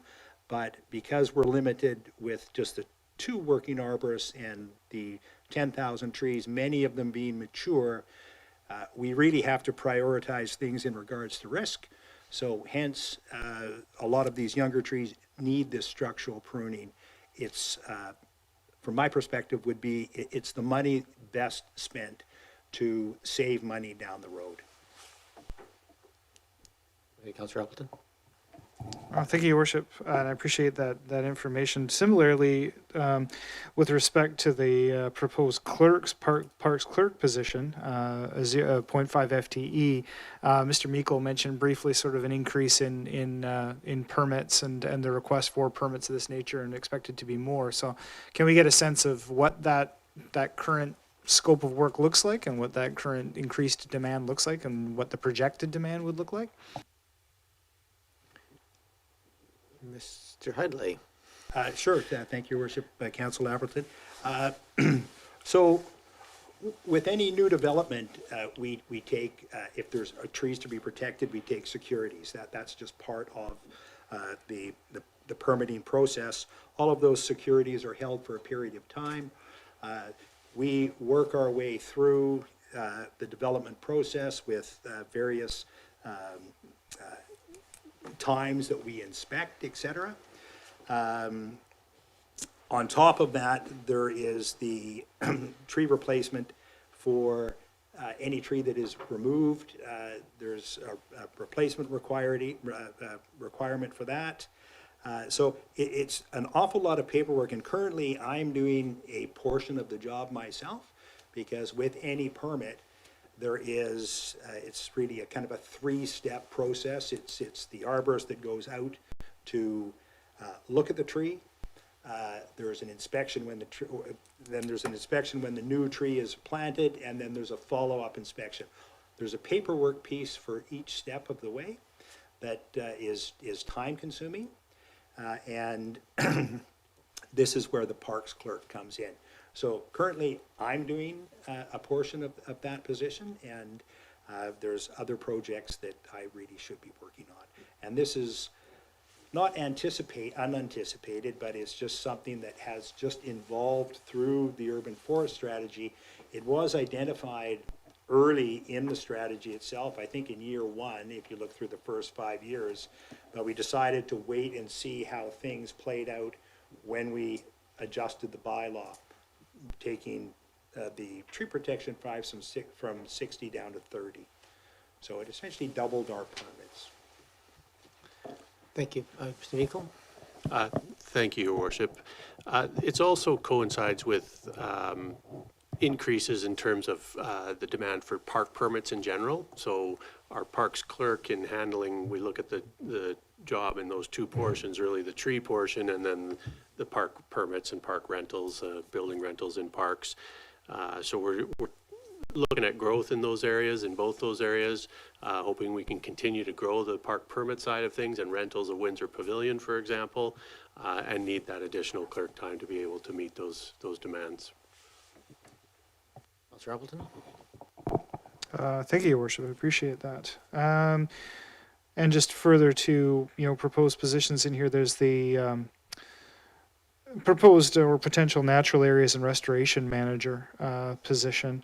Basically a short-term contract to do a number of different work. I'm just sort of, what is the specific line of sight between that proposed position and the urban forest strategy? Mr. Miko? Thank you, Your Worship. One of the things we're trying to grapple with is that the primary volunteer groups and the primary leaders of those volunteer groups that do much of the invasive species removal in a number of our parks are themselves at a point where they may be considering retirement from that. And this position would enable us to transition from that to whatever may be next in terms of managing volunteers. So we're looking at a one-time cost for potentially a year to 18 months to try to help us redevelop that program to manage volunteers in our parks and look at how we move forward with that. Currently, all the work that we heard about on Saturday night at the dinner, that work will need to be hopefully sustained and carried on for the longer term. That's the plan there. Please continue, Councillor Appleton. Thank you, Your Worship. I appreciate your indulgence. Hopefully the answers are edifying. I appreciate staff's responses.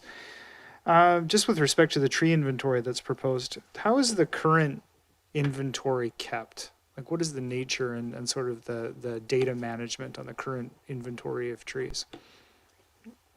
Mr. Hadley? Essentially, it's pencil and paper. Everything is run through Tempest. It's a call for service reactive program, Councillor Appleton. We want to slowly, and we are doing this, transition it into a reactive program. What an inventory would do would help us manage that step in regards to being able to capture the attributes of the trees, and by capturing those attributes, it really begins to define the actual arboricultural program in the district. Go ahead. Thank you, Your Worship. And just as a follow-up to that, I'm going to assume that they're suitable, sort of off-the-shelf and well-understood programs that serve this purpose in the municipal environment? Mr. Hadley? Yes, Councillor Appleton, we've looked into some. There's many to choose from. We haven't found any that are compatible with Tempest, though, for example. So it may be a standalone program, but there's some excellent programs that you can pull out some pretty phenomenal information from. This is my final question, Your Worship. Excuse me, if I might just, one note in the cost of that in the 27-29 cycle, we have included some resourcing, because one of the things with an inventory of this nature, it needs to be filled to begin with, which takes quite a bit of staff time or staff resources to do. So we would look at either hiring out to fill the inventory to begin with. So that's built into those costs for that inventory. Thank you. Councillor Appleton?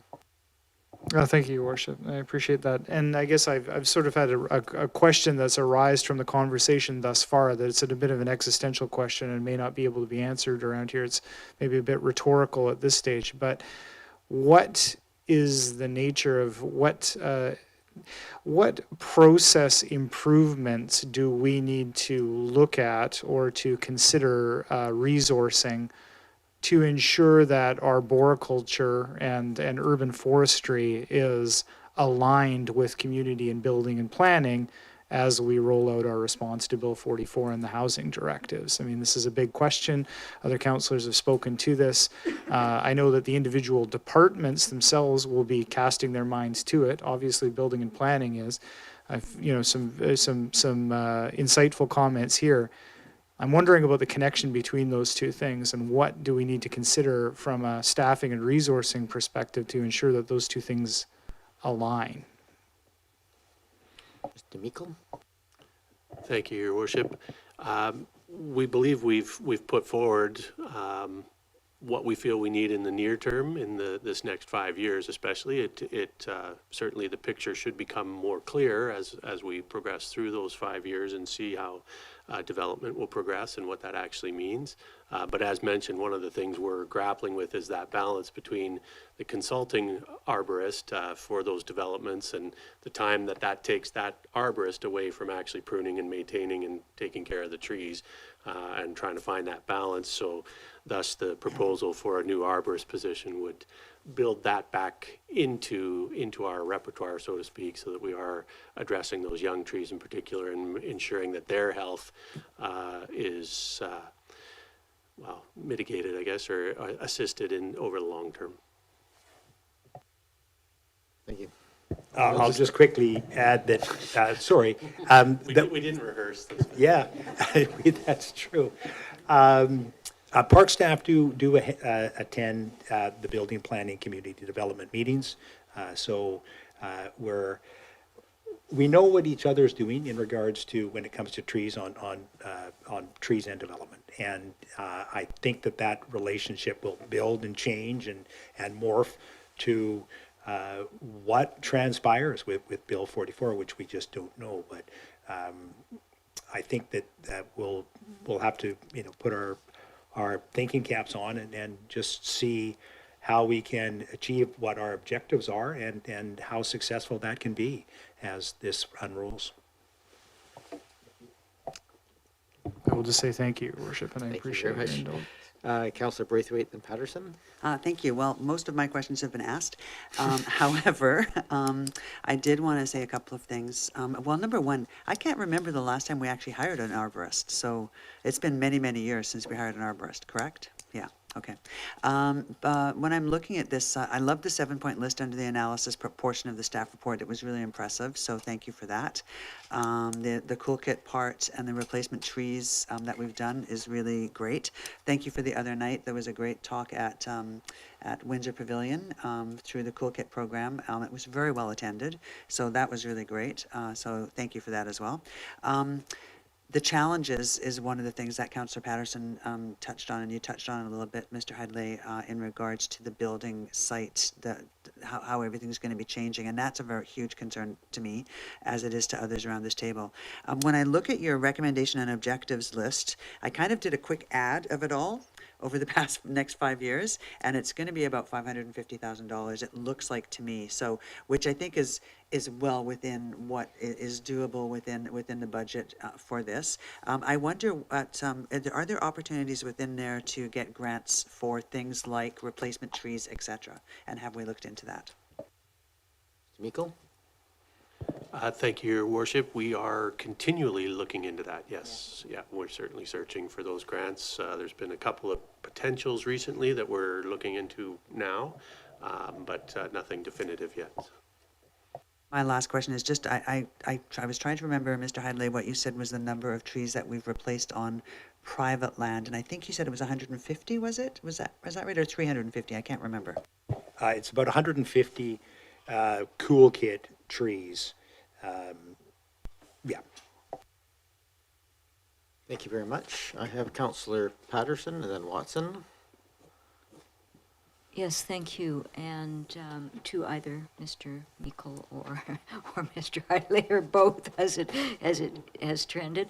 But when I look at the costs are also not unreasonable for the work that is done, but certainly for a small community budget, they are high, and so often the costs are viewed in terms of the value of the asset itself. I'm wondering where we stand on and perhaps the inventory is critical to this, but coming up with the valuation of the natural assets so that we can put some of this into perspective for the community. Thanks, Councillor Patterson. Mr. Meikle? Mr. Heidley? I can get an iTree calculation of that, and that will be, I wouldn't say 100% accurate, but it'll certainly be a ballpark.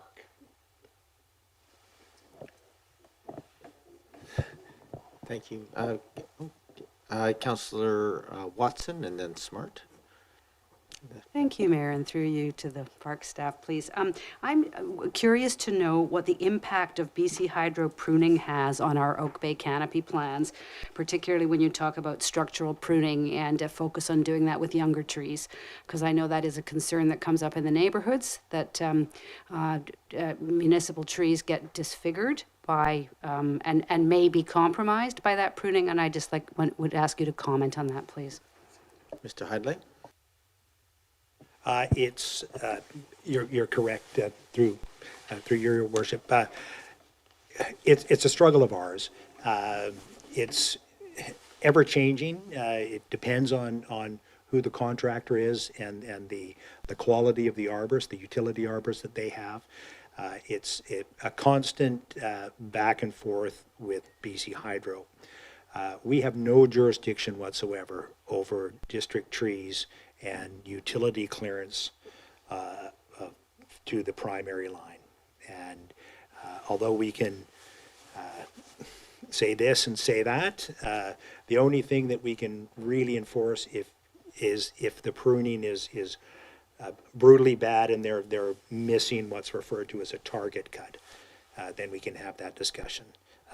Hydro, though, are one of the, we do get a grant from BC Hydro. Last year it was $7,000 for tree planting. If that offsets some of that, but it's a constant struggle for us. Yeah. Anything else, Councillor Watson? Yes, I would just observe, and maybe a follow-up question, that given the centrality of tree canopy protection and enhancement and expansion for Oak Bay's climate change initiative, are there any ways to pursue that kind of imbalance or that unfortunate power imbalance between what we're trying to do and what Hydro have as their own priorities? Because it is a concern for me that we're spending money on one hand to do something good, and then our own efforts are being undermined. Thank you, through your worship. One of the things we're highlighting here is the need to pay more attention to our young trees and to those trees that are under 20 years old that are coming up to that level. And so in that structural pruning and setting that architecture for the future, my understanding, and I'm not an arborist, but would be that we're planning for that as things grow. So it should minimize those impacts down the road. That's a longer term look at that, but that's part of what we're trying to set up and propose here. So. Thank you. And just one further question. I just wanted to follow up on Councillor Appleton's inquiries around the tree inventory and the timing of it, and how we keep track of what we're doing until we implement it. Could you just clarify what will be happening with data in terms of your activities over the number of years before that new inventory system is put in place? So do we capture new plants, species, maintenance activities? And yeah, I just wanted, I didn't quite follow the discussion that came before. Yeah, through your worship. Yes, so really everything we accomplish is captured either through an Excel spreadsheet or a Tempest program. So Tempest defines our program, and that's mainly community driven. It's people that have concerns. We also have a cyclical pruning program where we have the district essentially separated up into 8 areas. And what we'll do is drive those areas, capture what we really need to accomplish. What we try to focus on, though, are low branches, large dead wood, look for any funguses on trees. things that will essentially alleviate a phone call to us. We've been seeing that we make a little bit of progress there. All of our trees have been, that we've planted over the last many, many years are all captured year by year, along with all of our tree permits. So we know, we have all the information, but what we don't have are the actual attributes of certain trees.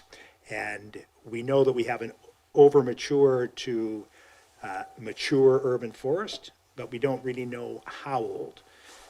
We're not able to estimate all of the 1,000 plum trees that we have that are going to fall off the conveyor belt at the same time, what condition they're really in. So there's a lot of pieces that are missing, and that's where the inventory helps with our whole program. Thank you. Thank you, Councillor Watson. I have Councillor Smart and then myself, which will conclude the first-time questions, and we'll go around to second-time questions. I have Councillor Green and Braithwaite now on that list. But I do want to, just mindful of time, we're pushing a little over half an hour now on this. I just want to make sure we're getting to, but not to rush people along, but go ahead, Councillor Smart. Thank you. Through you, Mayor to Park staff. Hopefully 2 quick questions. One of them was just with regards to the 7th implementation item, which referred to sort of lessons learned and implementing them into bylaw changes. I wondered if you could just give an example of one thing, just to give a sense of the scope of what we were looking at with that. Mr. Headley? In regards to development on properties? Bylaw changes? Is that what the... Yeah, with, I guess that is my question in essence, through you, Mayor to staff, is I was just trying to grasp what the scope was of that line item in the next 5-year implementation plan number 7. Yeah. So I'll first say that the bylaw is working relatively well. But as we work through things on various properties, there's some things that we just have to kind of redefine. In regards to how the tree protection fencing is put up, when it's inspected, when you need to touch base with us. So it's more housekeeping than anything else in the bylaw. Thank you. And one more question through you, Mayor, to Park staff again. Just with regards to the Parks clerk position, is that something that, like, to what degree could our permit fees cover such a position? Just curious. Our permit fees cover the 3 days a week for our part-time tree preservation officer. And that's a fellow by the name of Dan Fong. Thank you. I guess I have a sort of a broad overarching question. I appreciate all the answers to this point. Is looking at this implementation plan, the things that resonate, at the additions of arborists and things are, I think, most beneficial here. But when I hear things like, well, these are a lot of paperwork and these are very time-consuming kind of processes, I wonder, is there opportunity here before we invest more money and more staff for some of these things to look at, creating the tools ahead of time so that as these arborists are doing the work, they can just be entering the data into the GIS system or whatever else system that we're going to be using for it. Because the ask here is sort of to approve the plan, although granted the funding is subject to budget, but I do have a slight issue with the plan in that it adds people, but it kind of seems to be adding people before we get to the sort of the efficiency side of the equation. I'd like us to make sure that we're maybe just speak to sort of, ways that we can ensure that we're maximizing efficiencies, that we're sort of not, we're examining our processes. So do we need those, if we're looking at these tree permits, do we need all of these steps that we're undertaking currently, or is there an assessment there of the risk? So if we don't, do 3 inspections, what is the risk of that? If the homeowner is willing to sign off on things, just those kind of questions, so that we're sort of deeply questioning the procedural pieces of things and making sure that we have money that we can actually invest in people who are doing the work to protect our trees and prune them and do all the kind of water them, keep them alive side of the equation. So it's a big question, I grant you, but I'm just curious if you can maybe just speak to some of those pieces. Sure, thank you, Your Worship. I'll touch on the inventory first. The inventory would be kept populated through tablets that the arborists would have. They went to your house to work on a tree. Whatever work had been defined with the attribute capture, they would make comment directly onto the tablet, which is linked to the actual tree inventory software. So it's kept up to date that way. So it's the cost of a tablet. It really comes with the program. There's a little bit of training in regards to the operation of that itself. We are trying to streamline the whole permit process with my involvement, for example. Instead of three visits, it will be, we're now saying, please send us a picture. So everything is beginning to smooth itself out. That has been cutting some time down. So we are looking for savings. It's just, there's a lot of information to keep track of. Yeah. I really appreciate that answer, and I think it's really important. I know things like the 3,000 plum trees. It probably doesn't matter if we know their exact condition all the time. They're the kind of thing that when they die, we replace them, and there's probably not a massive amount of work that should be going on. They're not going to fall over and hurt anybody, probably. They're not terribly tall. So I just want to make sure that as we're going through these processes and considering investments that we're, just making sure that we're doing it proportionally, focusing our time on the valuable trees, making sure that the processes are attached as well. So thank you for that answer. I'll go to second time questions now, Braithwaite and then Green. Thank you, Mayor. This will be really quick because I know you want to move on. Just as far as heritage trees go, I know in the past you were looking to map out the heritage trees within the district. I'm not sure if that has been done or not. I know that was something that was on your plate a few years back. And I just was thinking that it would be really important to get that done now prior to the provincial targets, housing targets coming in, because I would imagine that a heritage tree, like a heritage house, might have some protection. And so if there was a heritage tree that was on a property, that it might be protected if we knew that it was a heritage tree. And I'm not sure how exactly we register heritage trees or what the process is. So I wonder if you could maybe touch base on that. Through your worship, thanks, Councillor Braithwaite.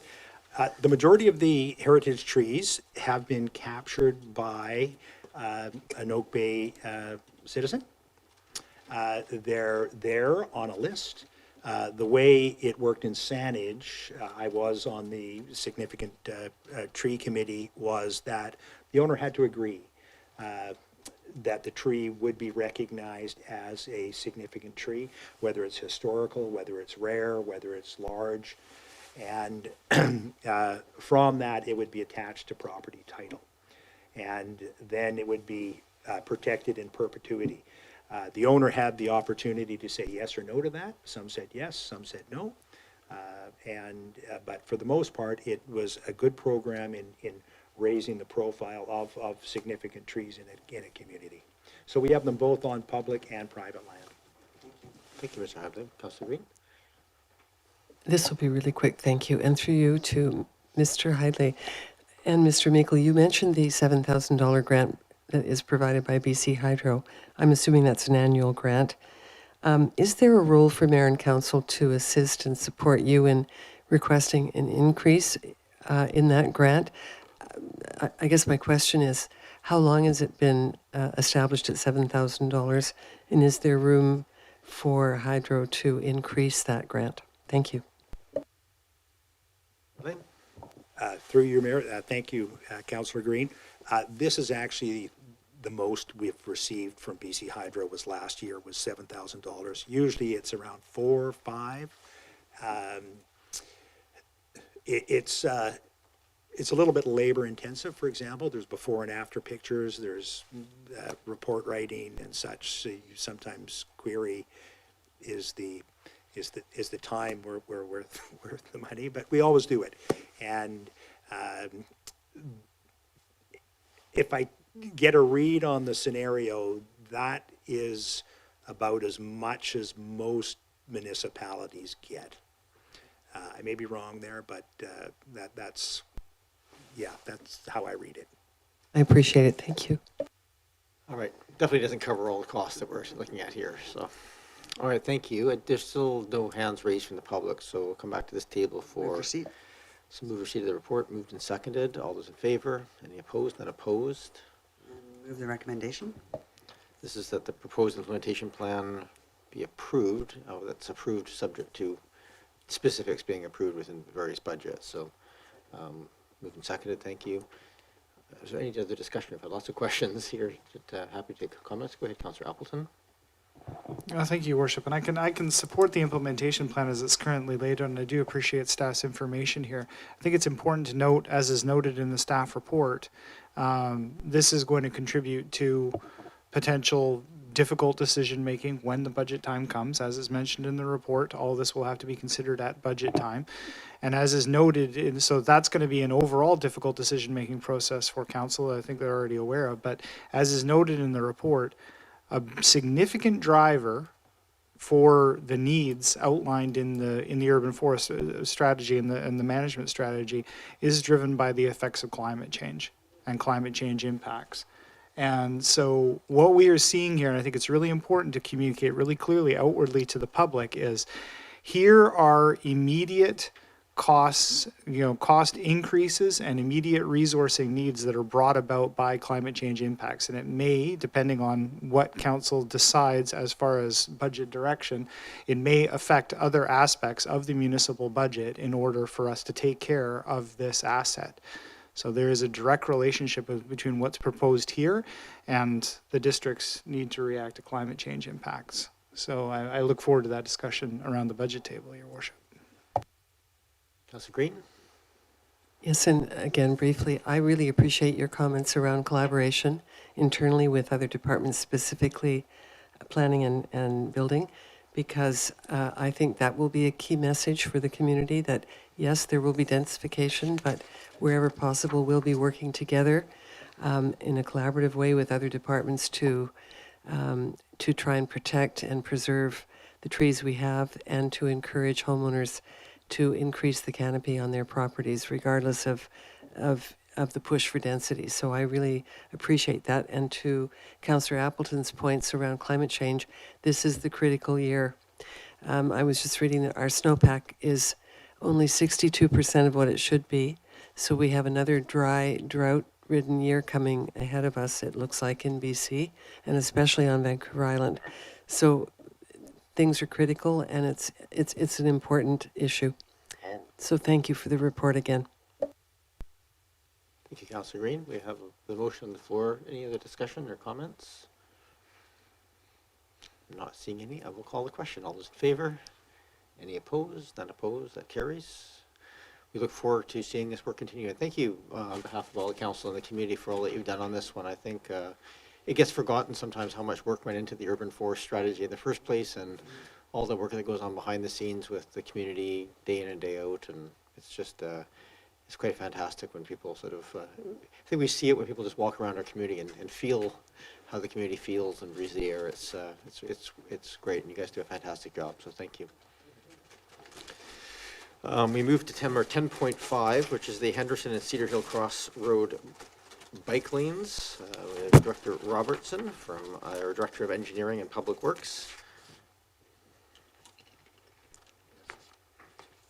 This is the last matter on which we have public input. I see one hand raised. We will come to public input after we go through the usual process of a brief introduction. We'll have questions of council, and then we'll go to public input, and then back to this table for direction. Mr. Robertson.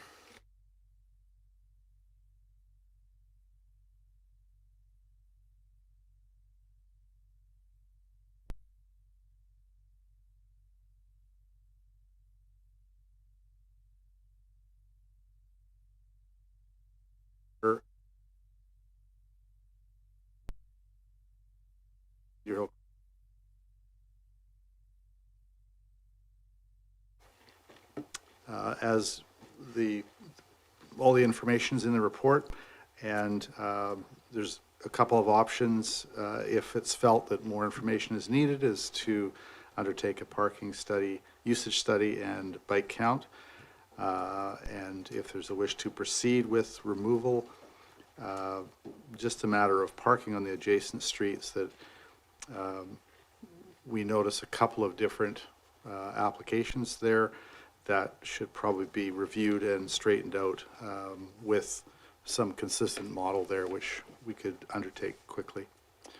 And I have nothing else to say other than that. Thank you. Thank you very much, Mr. Robertson. You've sat through the meeting to this point to give a very brief introduction, but we probably have some questions here from members of council. Are there any questions of Mr. Robertson at this time? Oh, Councillor Patterson and then Smart.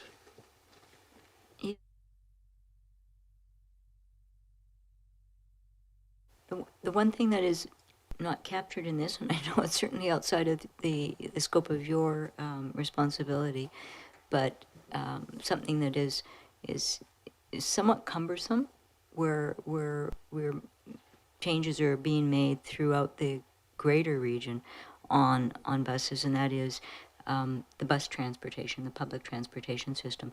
So if the parking was removed, the 24 hours, the just for clarification, the concept would be, though, that the public transit system would still, in fact, pull into the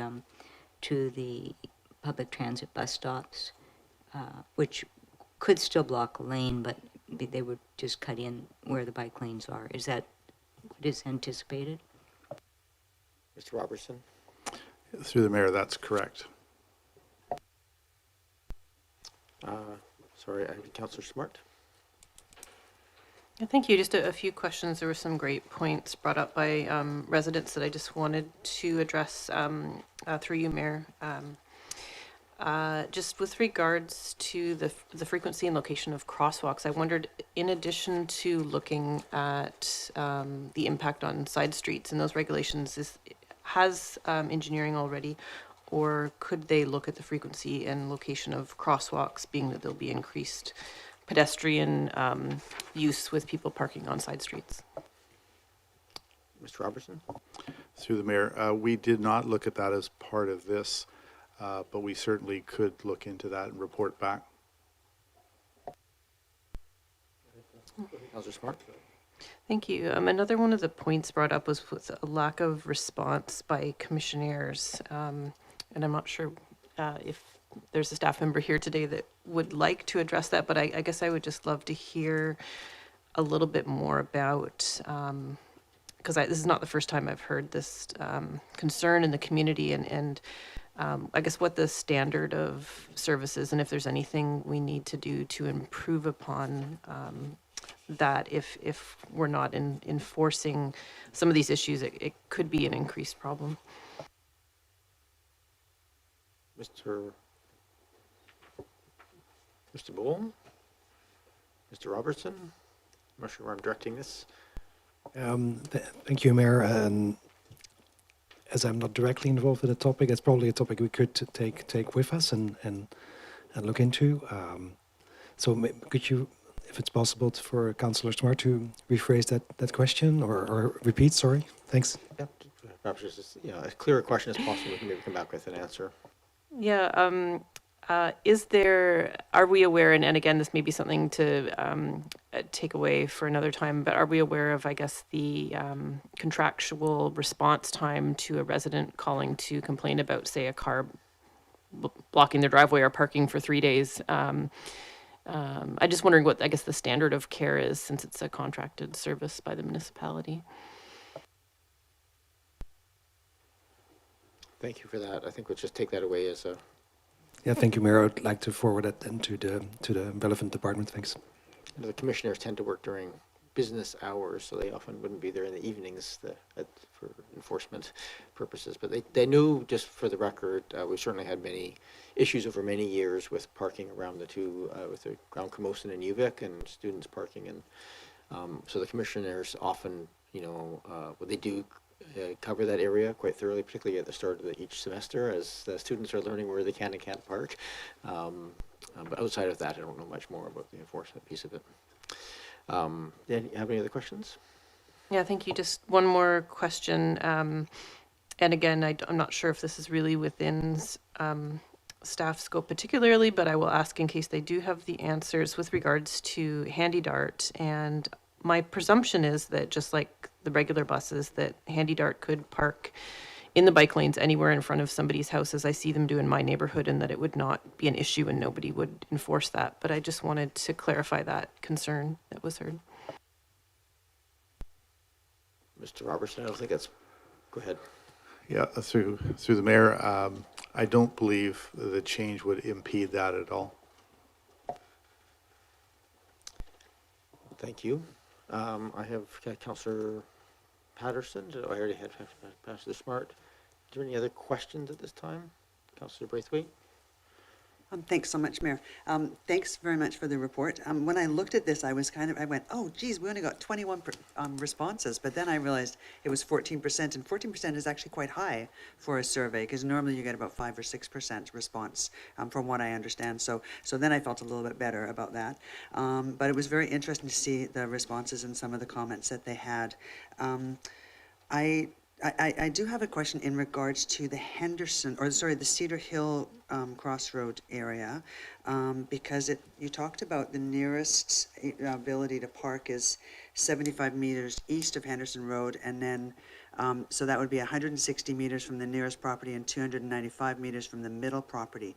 That seems like quite a distance to me for someone to have to park and walk to a house. Do we have any other areas within our municipality that we would have parking restrictions that would ask people to travel that distance?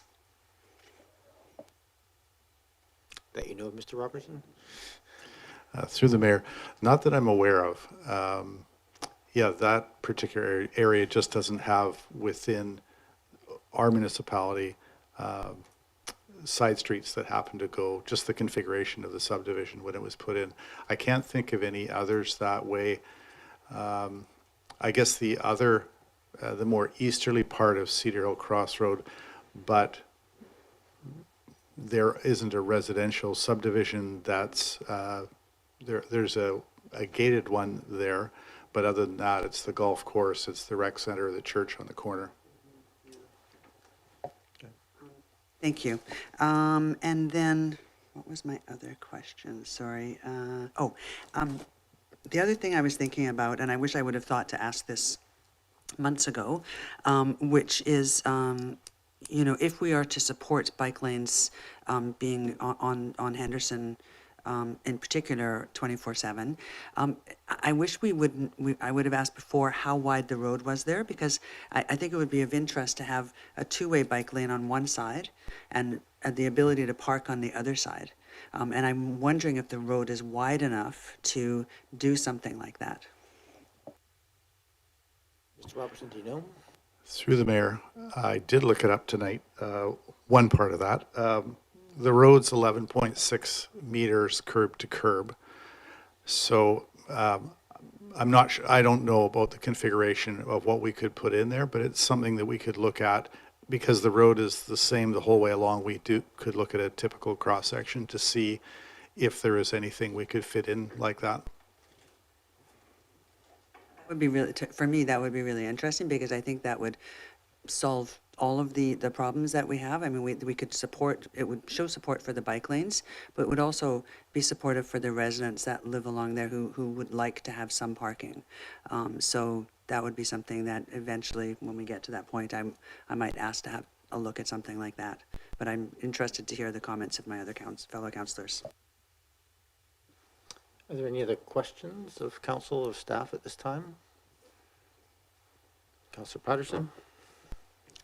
Just a follow-up to, it is an unusual area for distances that you might have to travel. So if this occurs, then for some service contractors that might be building out or adding to or doing a major renovation on something, so that it could possibly mean that all of the tradespeople would have to wheel or carry their tools those distances to the sites, or are temporary permits given, or perhaps follow up on Councillor Braithwaite's comment that maybe the bike lanes could be put on one side and the other side left clear, because I can see where it could be problematic then for contracting.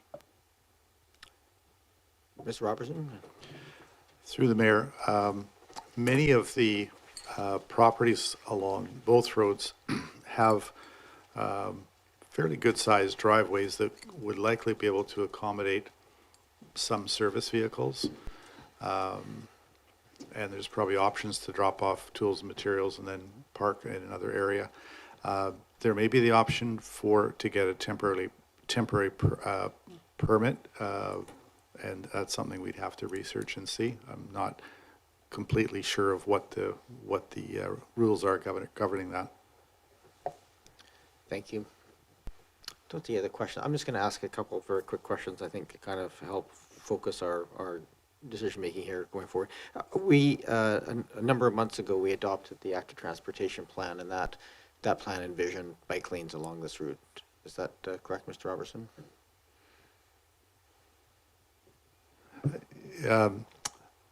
It envisioned the addition of bike lanes south on Henderson through to, I believe it's Cadborough Bay Road, and that's the project we're working on right now. Right, that's the project work. Yeah, the overall overarching active transportation plan, though, has bike paths along all the way along Henderson. That's correct. Right. I guess the other question here, just top of mind, given the water main break, we are probably anticipating significant road work or underground work in that area in the next 5 or 10 years. Is that a fair estimate? That's correct. That particular subdivision area has, it may not be completely asbestos cement mains, but nearly. And Henderson Road has a larger main, the 8-inch one that went a couple of weeks ago. Those will all have to be replaced probably over a 20-year window of trying. We have 20 kilometers in total of water main that's AC, and we're anticipating a program of 1 kilometer a year to try and get those out, because they are past they're at or past their lifespan. So we would see more of that type of incident. So yes, there would be extensive, especially there is rock in that area, so the sewer drain and water in a lot of locations were put in the same trench. So it means we would, under the new VHA design guidelines, we would have to get the water out of that trench into a new trench, which we would have to blast on the road somewhere.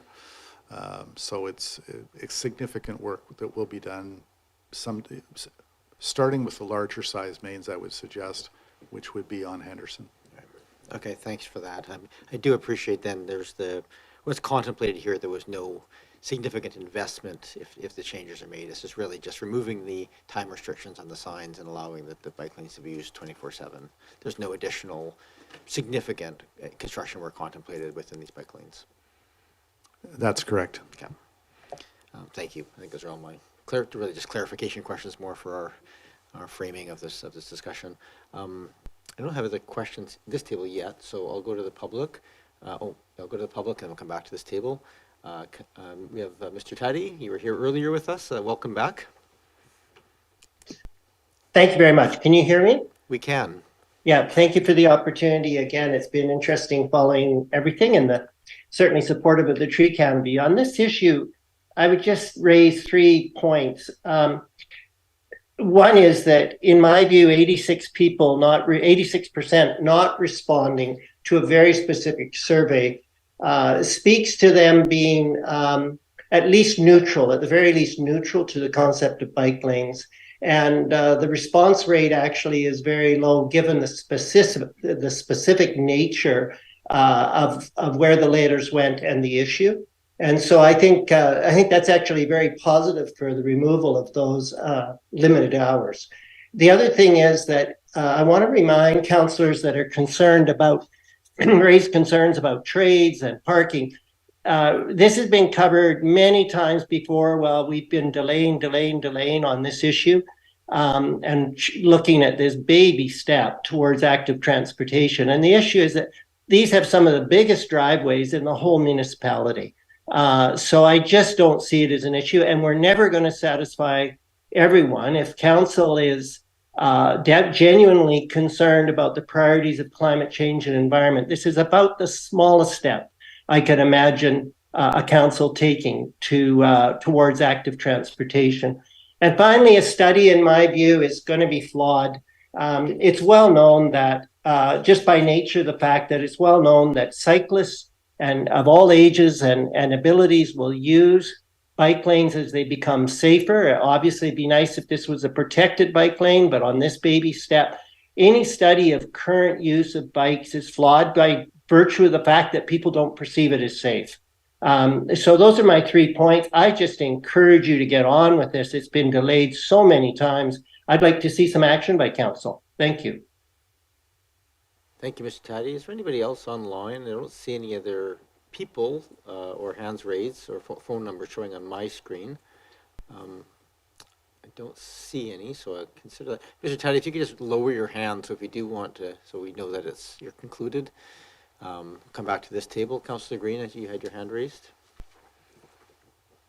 Thank you very much, Mayor.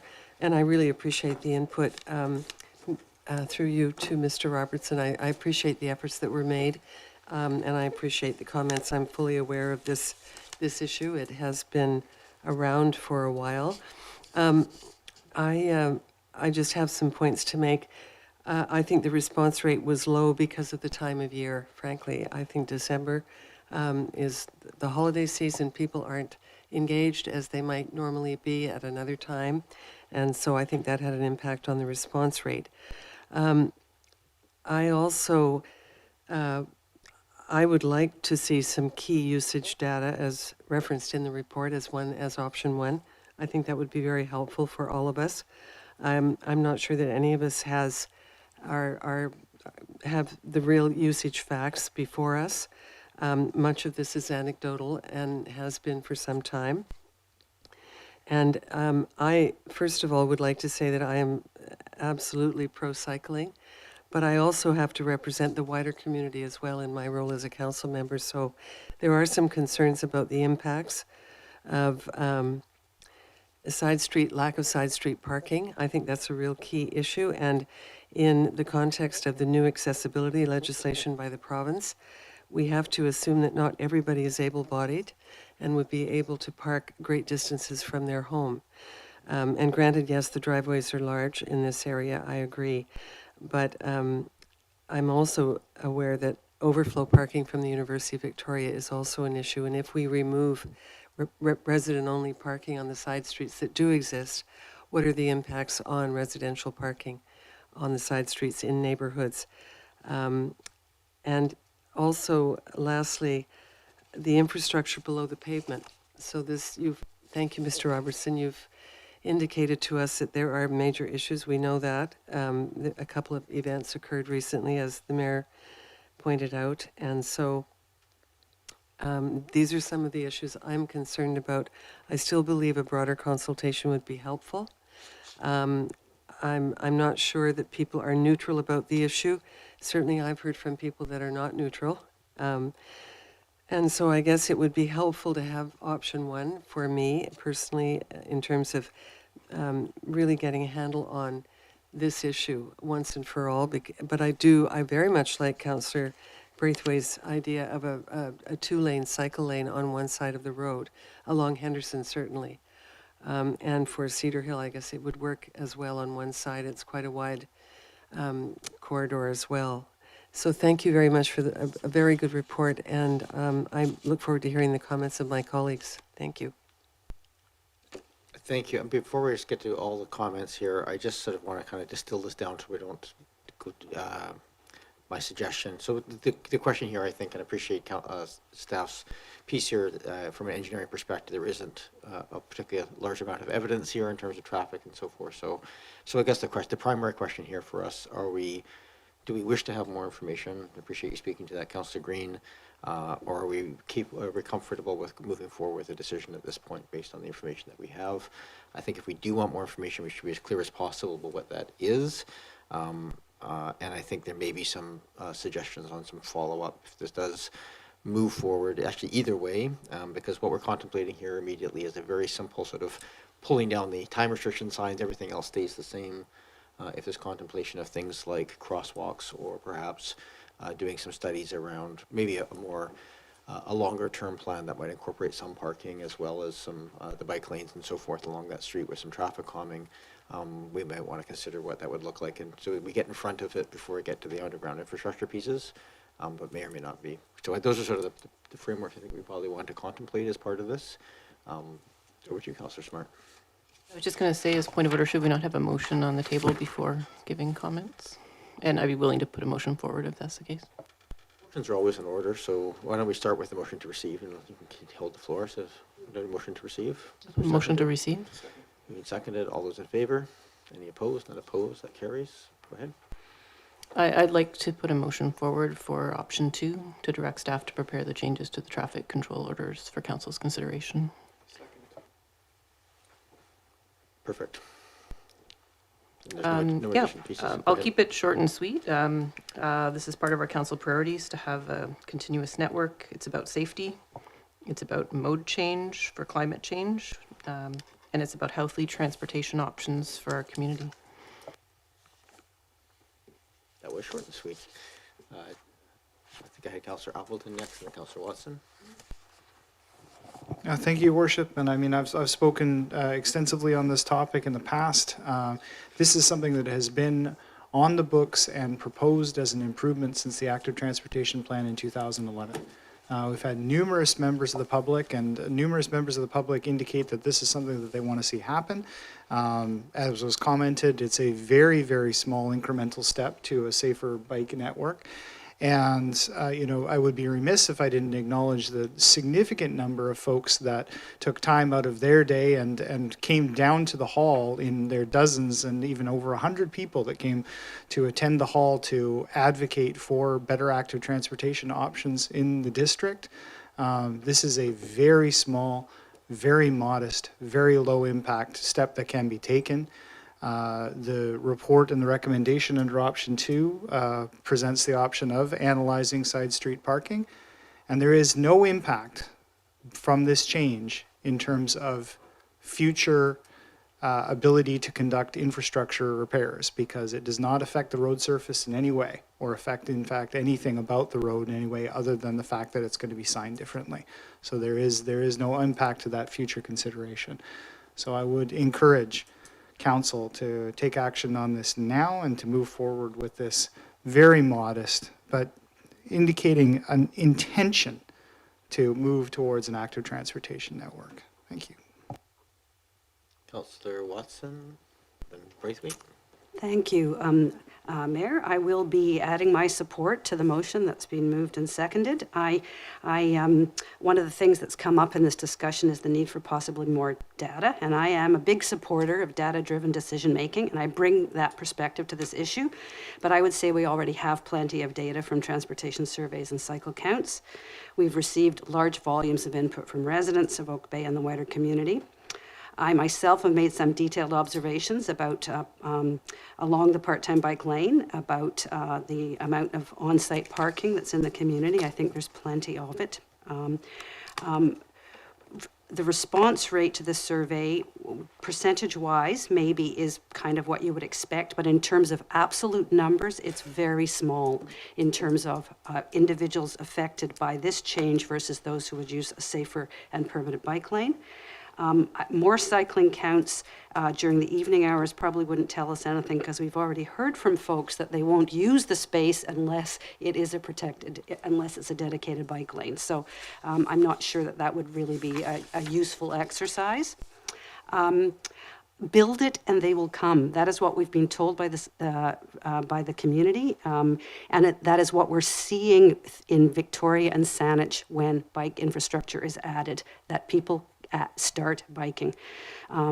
Supporting safe cycling in our community is our responsibility, and it falls clearly within our priority areas in climate change and active transportation. So just to wrap up, as I said in my remarks to Council nearly a year ago when Councillor Smart first brought forward her notice of motion on this issue, the higher public good here is the creation of a continuous full-time bike lane on this critical north-south commuter route. Making this change may require some few residents along these particular stretches of road to change their parking practices. But we've seen that already throughout the community. Residents and business owners along many sections of new bike infrastructure in Greater Victoria are changing their behaviors and making those adjustments so that cyclists can use the road. Parking in front of one's home is a convenience, but it is not a right. Providing safe cycling routes must take precedence, in my view, over these concerns if we are to make headway in Oak Bay. So our climate action and active transportation goals to serve the broad community must not be thwarted, in my view, by misguided notion that on-street parking spots for a small handful of residents are a higher and better use of the street than a permanent bike lane for thousands of users on this stretch. So please, Mayor and Council, let's just take this baby step, as Tim Taddy has said, and let's just do it. So I am in strong support of this motion. Thank you. Councillor Braithwaite? Thanks so much, Mayor. I don't think there's any one person that sits around this table that isn't in support of bike lanes within our community. I think I would say that with full conviction. I would really love to see us do something like what I suggested at Henderson, which would have a two-way bike lane on one side of the street and perhaps some parking at on certain parts of the opposite side of the street. I wish that we could get to that point because I think that that would be a great answer. It would give a cycle lane where people could go into the bicycle lane to pass if they needed to. They could feel very safe in doing that. There's some very good two-way lanes that are in the city of Victoria that are very well used. So I would love to see that. If we do go with putting 24/7 on Henderson, I would like council to perhaps consider not doing that on Cedar Hill only because of the distance that there's no side streets for people to be able to park on the off hours from after 7 p.m. and before 7 a.m. So that might be something that I would like people around the table to consider. But I also think that it would be great to get a little bit more information to see if we can do the two-way cycling lane on one side and the parking on the other. I don't want to hold this up, but I do think it would be nice to get that information. Thank you. Any other comments from council before I call the question? Councillor Patterson? Yes, thank you, Mayor. And I think I can support the recommendation. And while I appreciate Councillor Braithwaite's comments about the two-way cycling lane, I think perhaps that's a future potential, but I'm really interested in minimizing the cost because the infrastructure below this road is, as our Director of Engineering told us, in need of replacement. So I don't want to invest a lot of funds at this point in time until we can have the implementation plan for replacement of the infrastructure, which I think is definitely critical to all of the people that live in the area.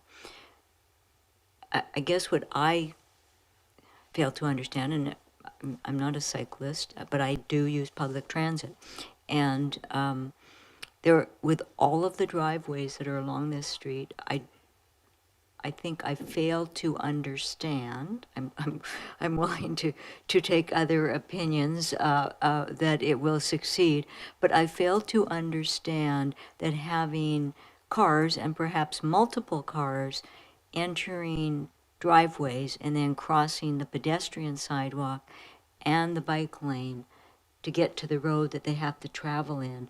I fail to see that that is a real safety factor. I think, in fact, it can be more dangerous than going around cars parked on the road. That's my opinion. Perhaps it's not accurate, but I certainly think that having all of the vehicles entering into a private site across a bike lane and the pedestrian sidewalk isn't an enhancement of a safety aspect. It may aid transportation, but I don't know that it aids safety. But nevertheless, provided that we are keeping the costs of this to a minimum, I think that it merits at least proceeding with it, and if the problems are caused, I guess it'll come back to the council table and we will be revisiting it at that time. Thank you. Thank you. Any other comments? I'll just share mine quickly. I think when I take of this as we had a debate a few months ago when this ask of staff to go and do the survey was done around the active transportation plan. We agreed at that plan that this included bike lanes, and really the inference at that time was, the bike lanes would be 24/7.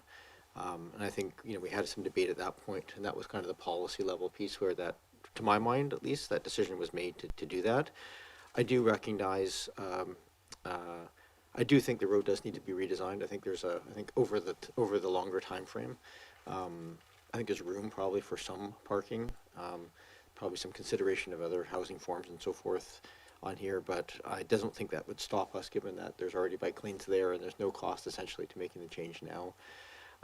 I just want to be frank. This is not a situation, I think, in which you build it and they will come, it's quite as much strength or meaning on it. It's, the reality is that even with quote-unquote full-time bike lanes, people can still stop at the side of the road. Buses will still stop within the bike lane. People will be pulling in and out of driveways. People riding on those bike lanes still have to be just as attentive as they're riding in the dark as they were before we make this 24 hours. So I see this as really more of a symbolic piece, but I think if we're trying to build a cycling infrastructure, that cycling infrastructure should be 24/7, just in principle. In this case, it has also almost no change. As I say, it's sort of largely symbolic because the parking issue has also not been an issue. I have driven that road many times on bike and car in daytime and nighttime. There really are almost never any cars parked on that road. I think this is essentially a zero impact situation, both at daytime and nighttime. And I just want to sort of preface this that, there isn't a lot of, I think, compelling case for these changes. At the same time, I think philosophically, I'm supportive of us building, if we're building a cycling framework, that should be just on principle 24/7. That seems to be that's, to my take of it, our goal of the active transportation plan was to build that lattice work. And I think there is a certain safety factor here in that because, it's very unusual to have a time-limited bike lane. I think people's expectation, I'm a big fan of continuity and consistency, and I think being contiguous on bike lanes with other parts of the jurisdiction from a safety perspective and an anticipation perspective, this falls more in line with what people expect when they get into a bike lane. So I'm supportive of the motion that's made. I appreciate the thought that's gone into this. If I was an engineer, I'd say it's hard to justify it based on the numbers, but I also think this is one of those ones where policy can just move us forward, and we can spend our time and energy doing more detailed studies on more complicated transportation issues. You want to speak again? Go ahead, Councilor Braithwaite. Just really quickly, this is obviously going to be going ahead, but I just want to maybe allow, hopefully have an allowance for a comment that Councillor Green made around accessibility. I think that's something that we have to think about moving forward, and perhaps if we can, if I will be able to make a motion after the fact to have engineering come back and give us a little bit of an idea if perhaps in the future we could have a two-way bike lane on one side and parking on the other, and if that would be appropriate. Sir, I think the appropriate thing is to deal with this motion first. My recommendation would be to just direct staff, I don't turn to staff on this one, either direct staff to, in time, to develop a more detailed transportation plan prior to infrastructure work, going on. I don't think being specific about what that should look like is probably appropriate. I think it should just be more of that. And actually, Mr. Robertson, you know what, let's deal with the main motion here, and I'll come back to that, because I think there's good and bad ways of wording those kind of motions that can, that gives us, that I just want to make sure it meets the timelines and expectations that are realistic. So motion arising is appropriate. Any other discussion? I'm not seeing any. So I'll call the question. All those in favor? Any opposed? None. Councillor Green opposed. That carries. So motion arising, you indicated. So just before we make a motion, I'm just going to turn to Mr. Robertson just to get a sense of this. I think what I heard here is there's concern about if we're going to look at that street more holistically, are the crosswalks appropriate if people are going to be parking across the street and having to walk? Is there room there for parking and bike lanes to coexist in all or some of that stretch of road? Those kinds of questions that be sort of like when we redo the road, is there a chance to kind of revision it? You know, if that's, so I just want to get a motion on the floor that would sort of, I guess, give provision for that to happen. I would make a motion to that But I just, end. maybe as Mr. Robertson, if I might, just within the active transportation world here, what's the best way of, I want to give her a motion that has the best chance of success here. Is it just to sort of direct staff to proceed with that work without a time strain, or do you need a motion to go forward with that if we're looking at work on that road in any case? Turn to you. Yeah, I think if we are mindful of that as design comes forward for the upgrades to particularly the water system through there, we could be mindful of looking at those type of options. If we can fit within the current alignment, then the costs are relatively small. If we have to, the whole length, move one side out, curb, gutter, sidewalk, then it's a very expensive proposition whether we're doing the utilities or not. So, yeah, I think we could just be mindful of that. And we can also look currently at the current alignment if there's room in there. I don't think there is, but we could take a look at a typical cross section because that wouldn't be a big exercise.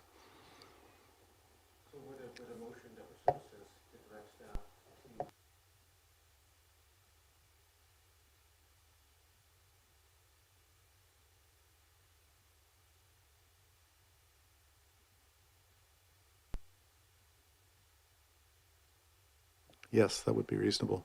Okay, so I'm hoping staff captured something like that. So I'll make a motion to have engineering look at the Bring back, I think, the viability of changes to Henderson. Yeah. Looking at parking and crosswalks. Yeah, and bike lanes. Well, Yeah, bike assuming lanes the would bike be. lanes Yeah, are still yeah. included, yes. Okay, yeah. That'll be good. It's really a cross-sectional assessment, I think, for the crosswalks may be a bit more complicated. Yeah. Just seeking clarity, crosswalks on Henderson, across Henderson and Cedar Hill itself, well, I guess Cedar Hill not so much, there's nothing on the other side, or crosswalks across the cross streets, if you know what I mean. There was a particular comment about, because there's a bus stop on Cedar Hill Cross, like right in the middle. So there actually was an interest in exploring a crosswalk to the bus stop or some coordination there.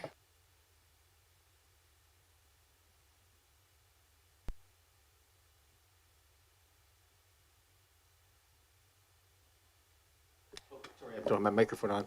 Go ahead, Ms. Plouffe. Thank you. One of the things was to remind you to use your microphone. So wait, you noticed that. And the other one was we didn't really capture that motion.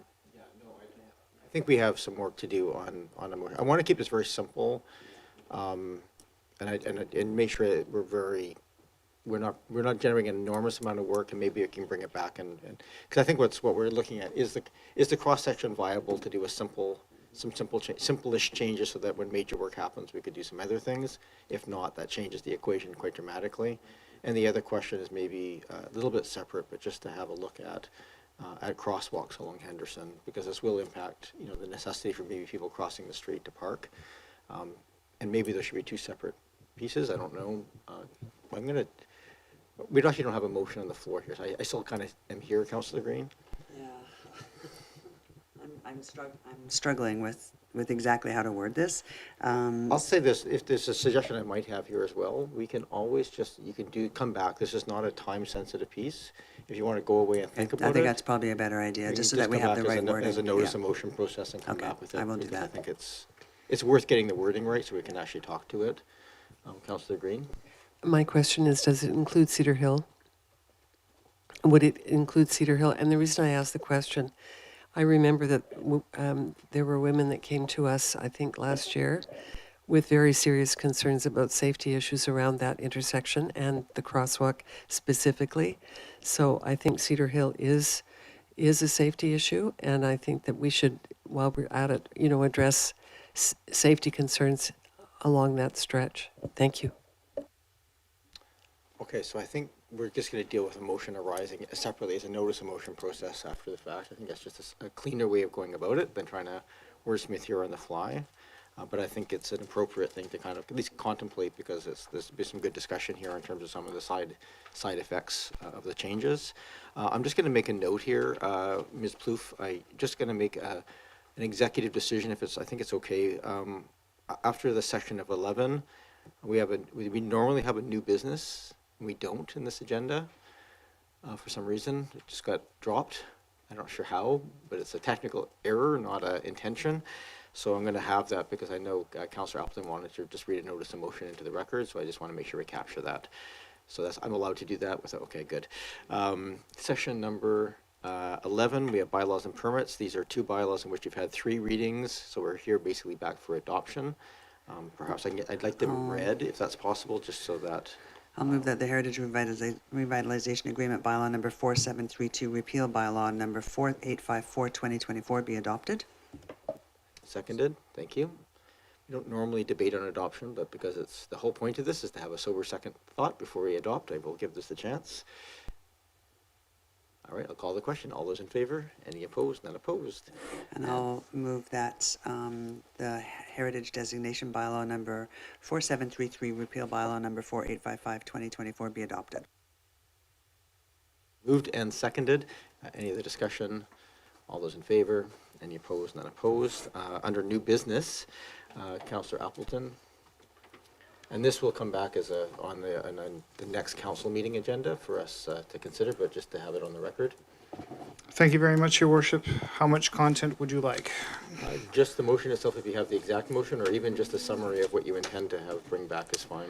I will read the I will not read the whereas clauses. I will read the motion, Your Worship. So I am moving that staff be directed to acquire a flag for the district from the Flags for Juno 80 campaign for a donation of no less than $500.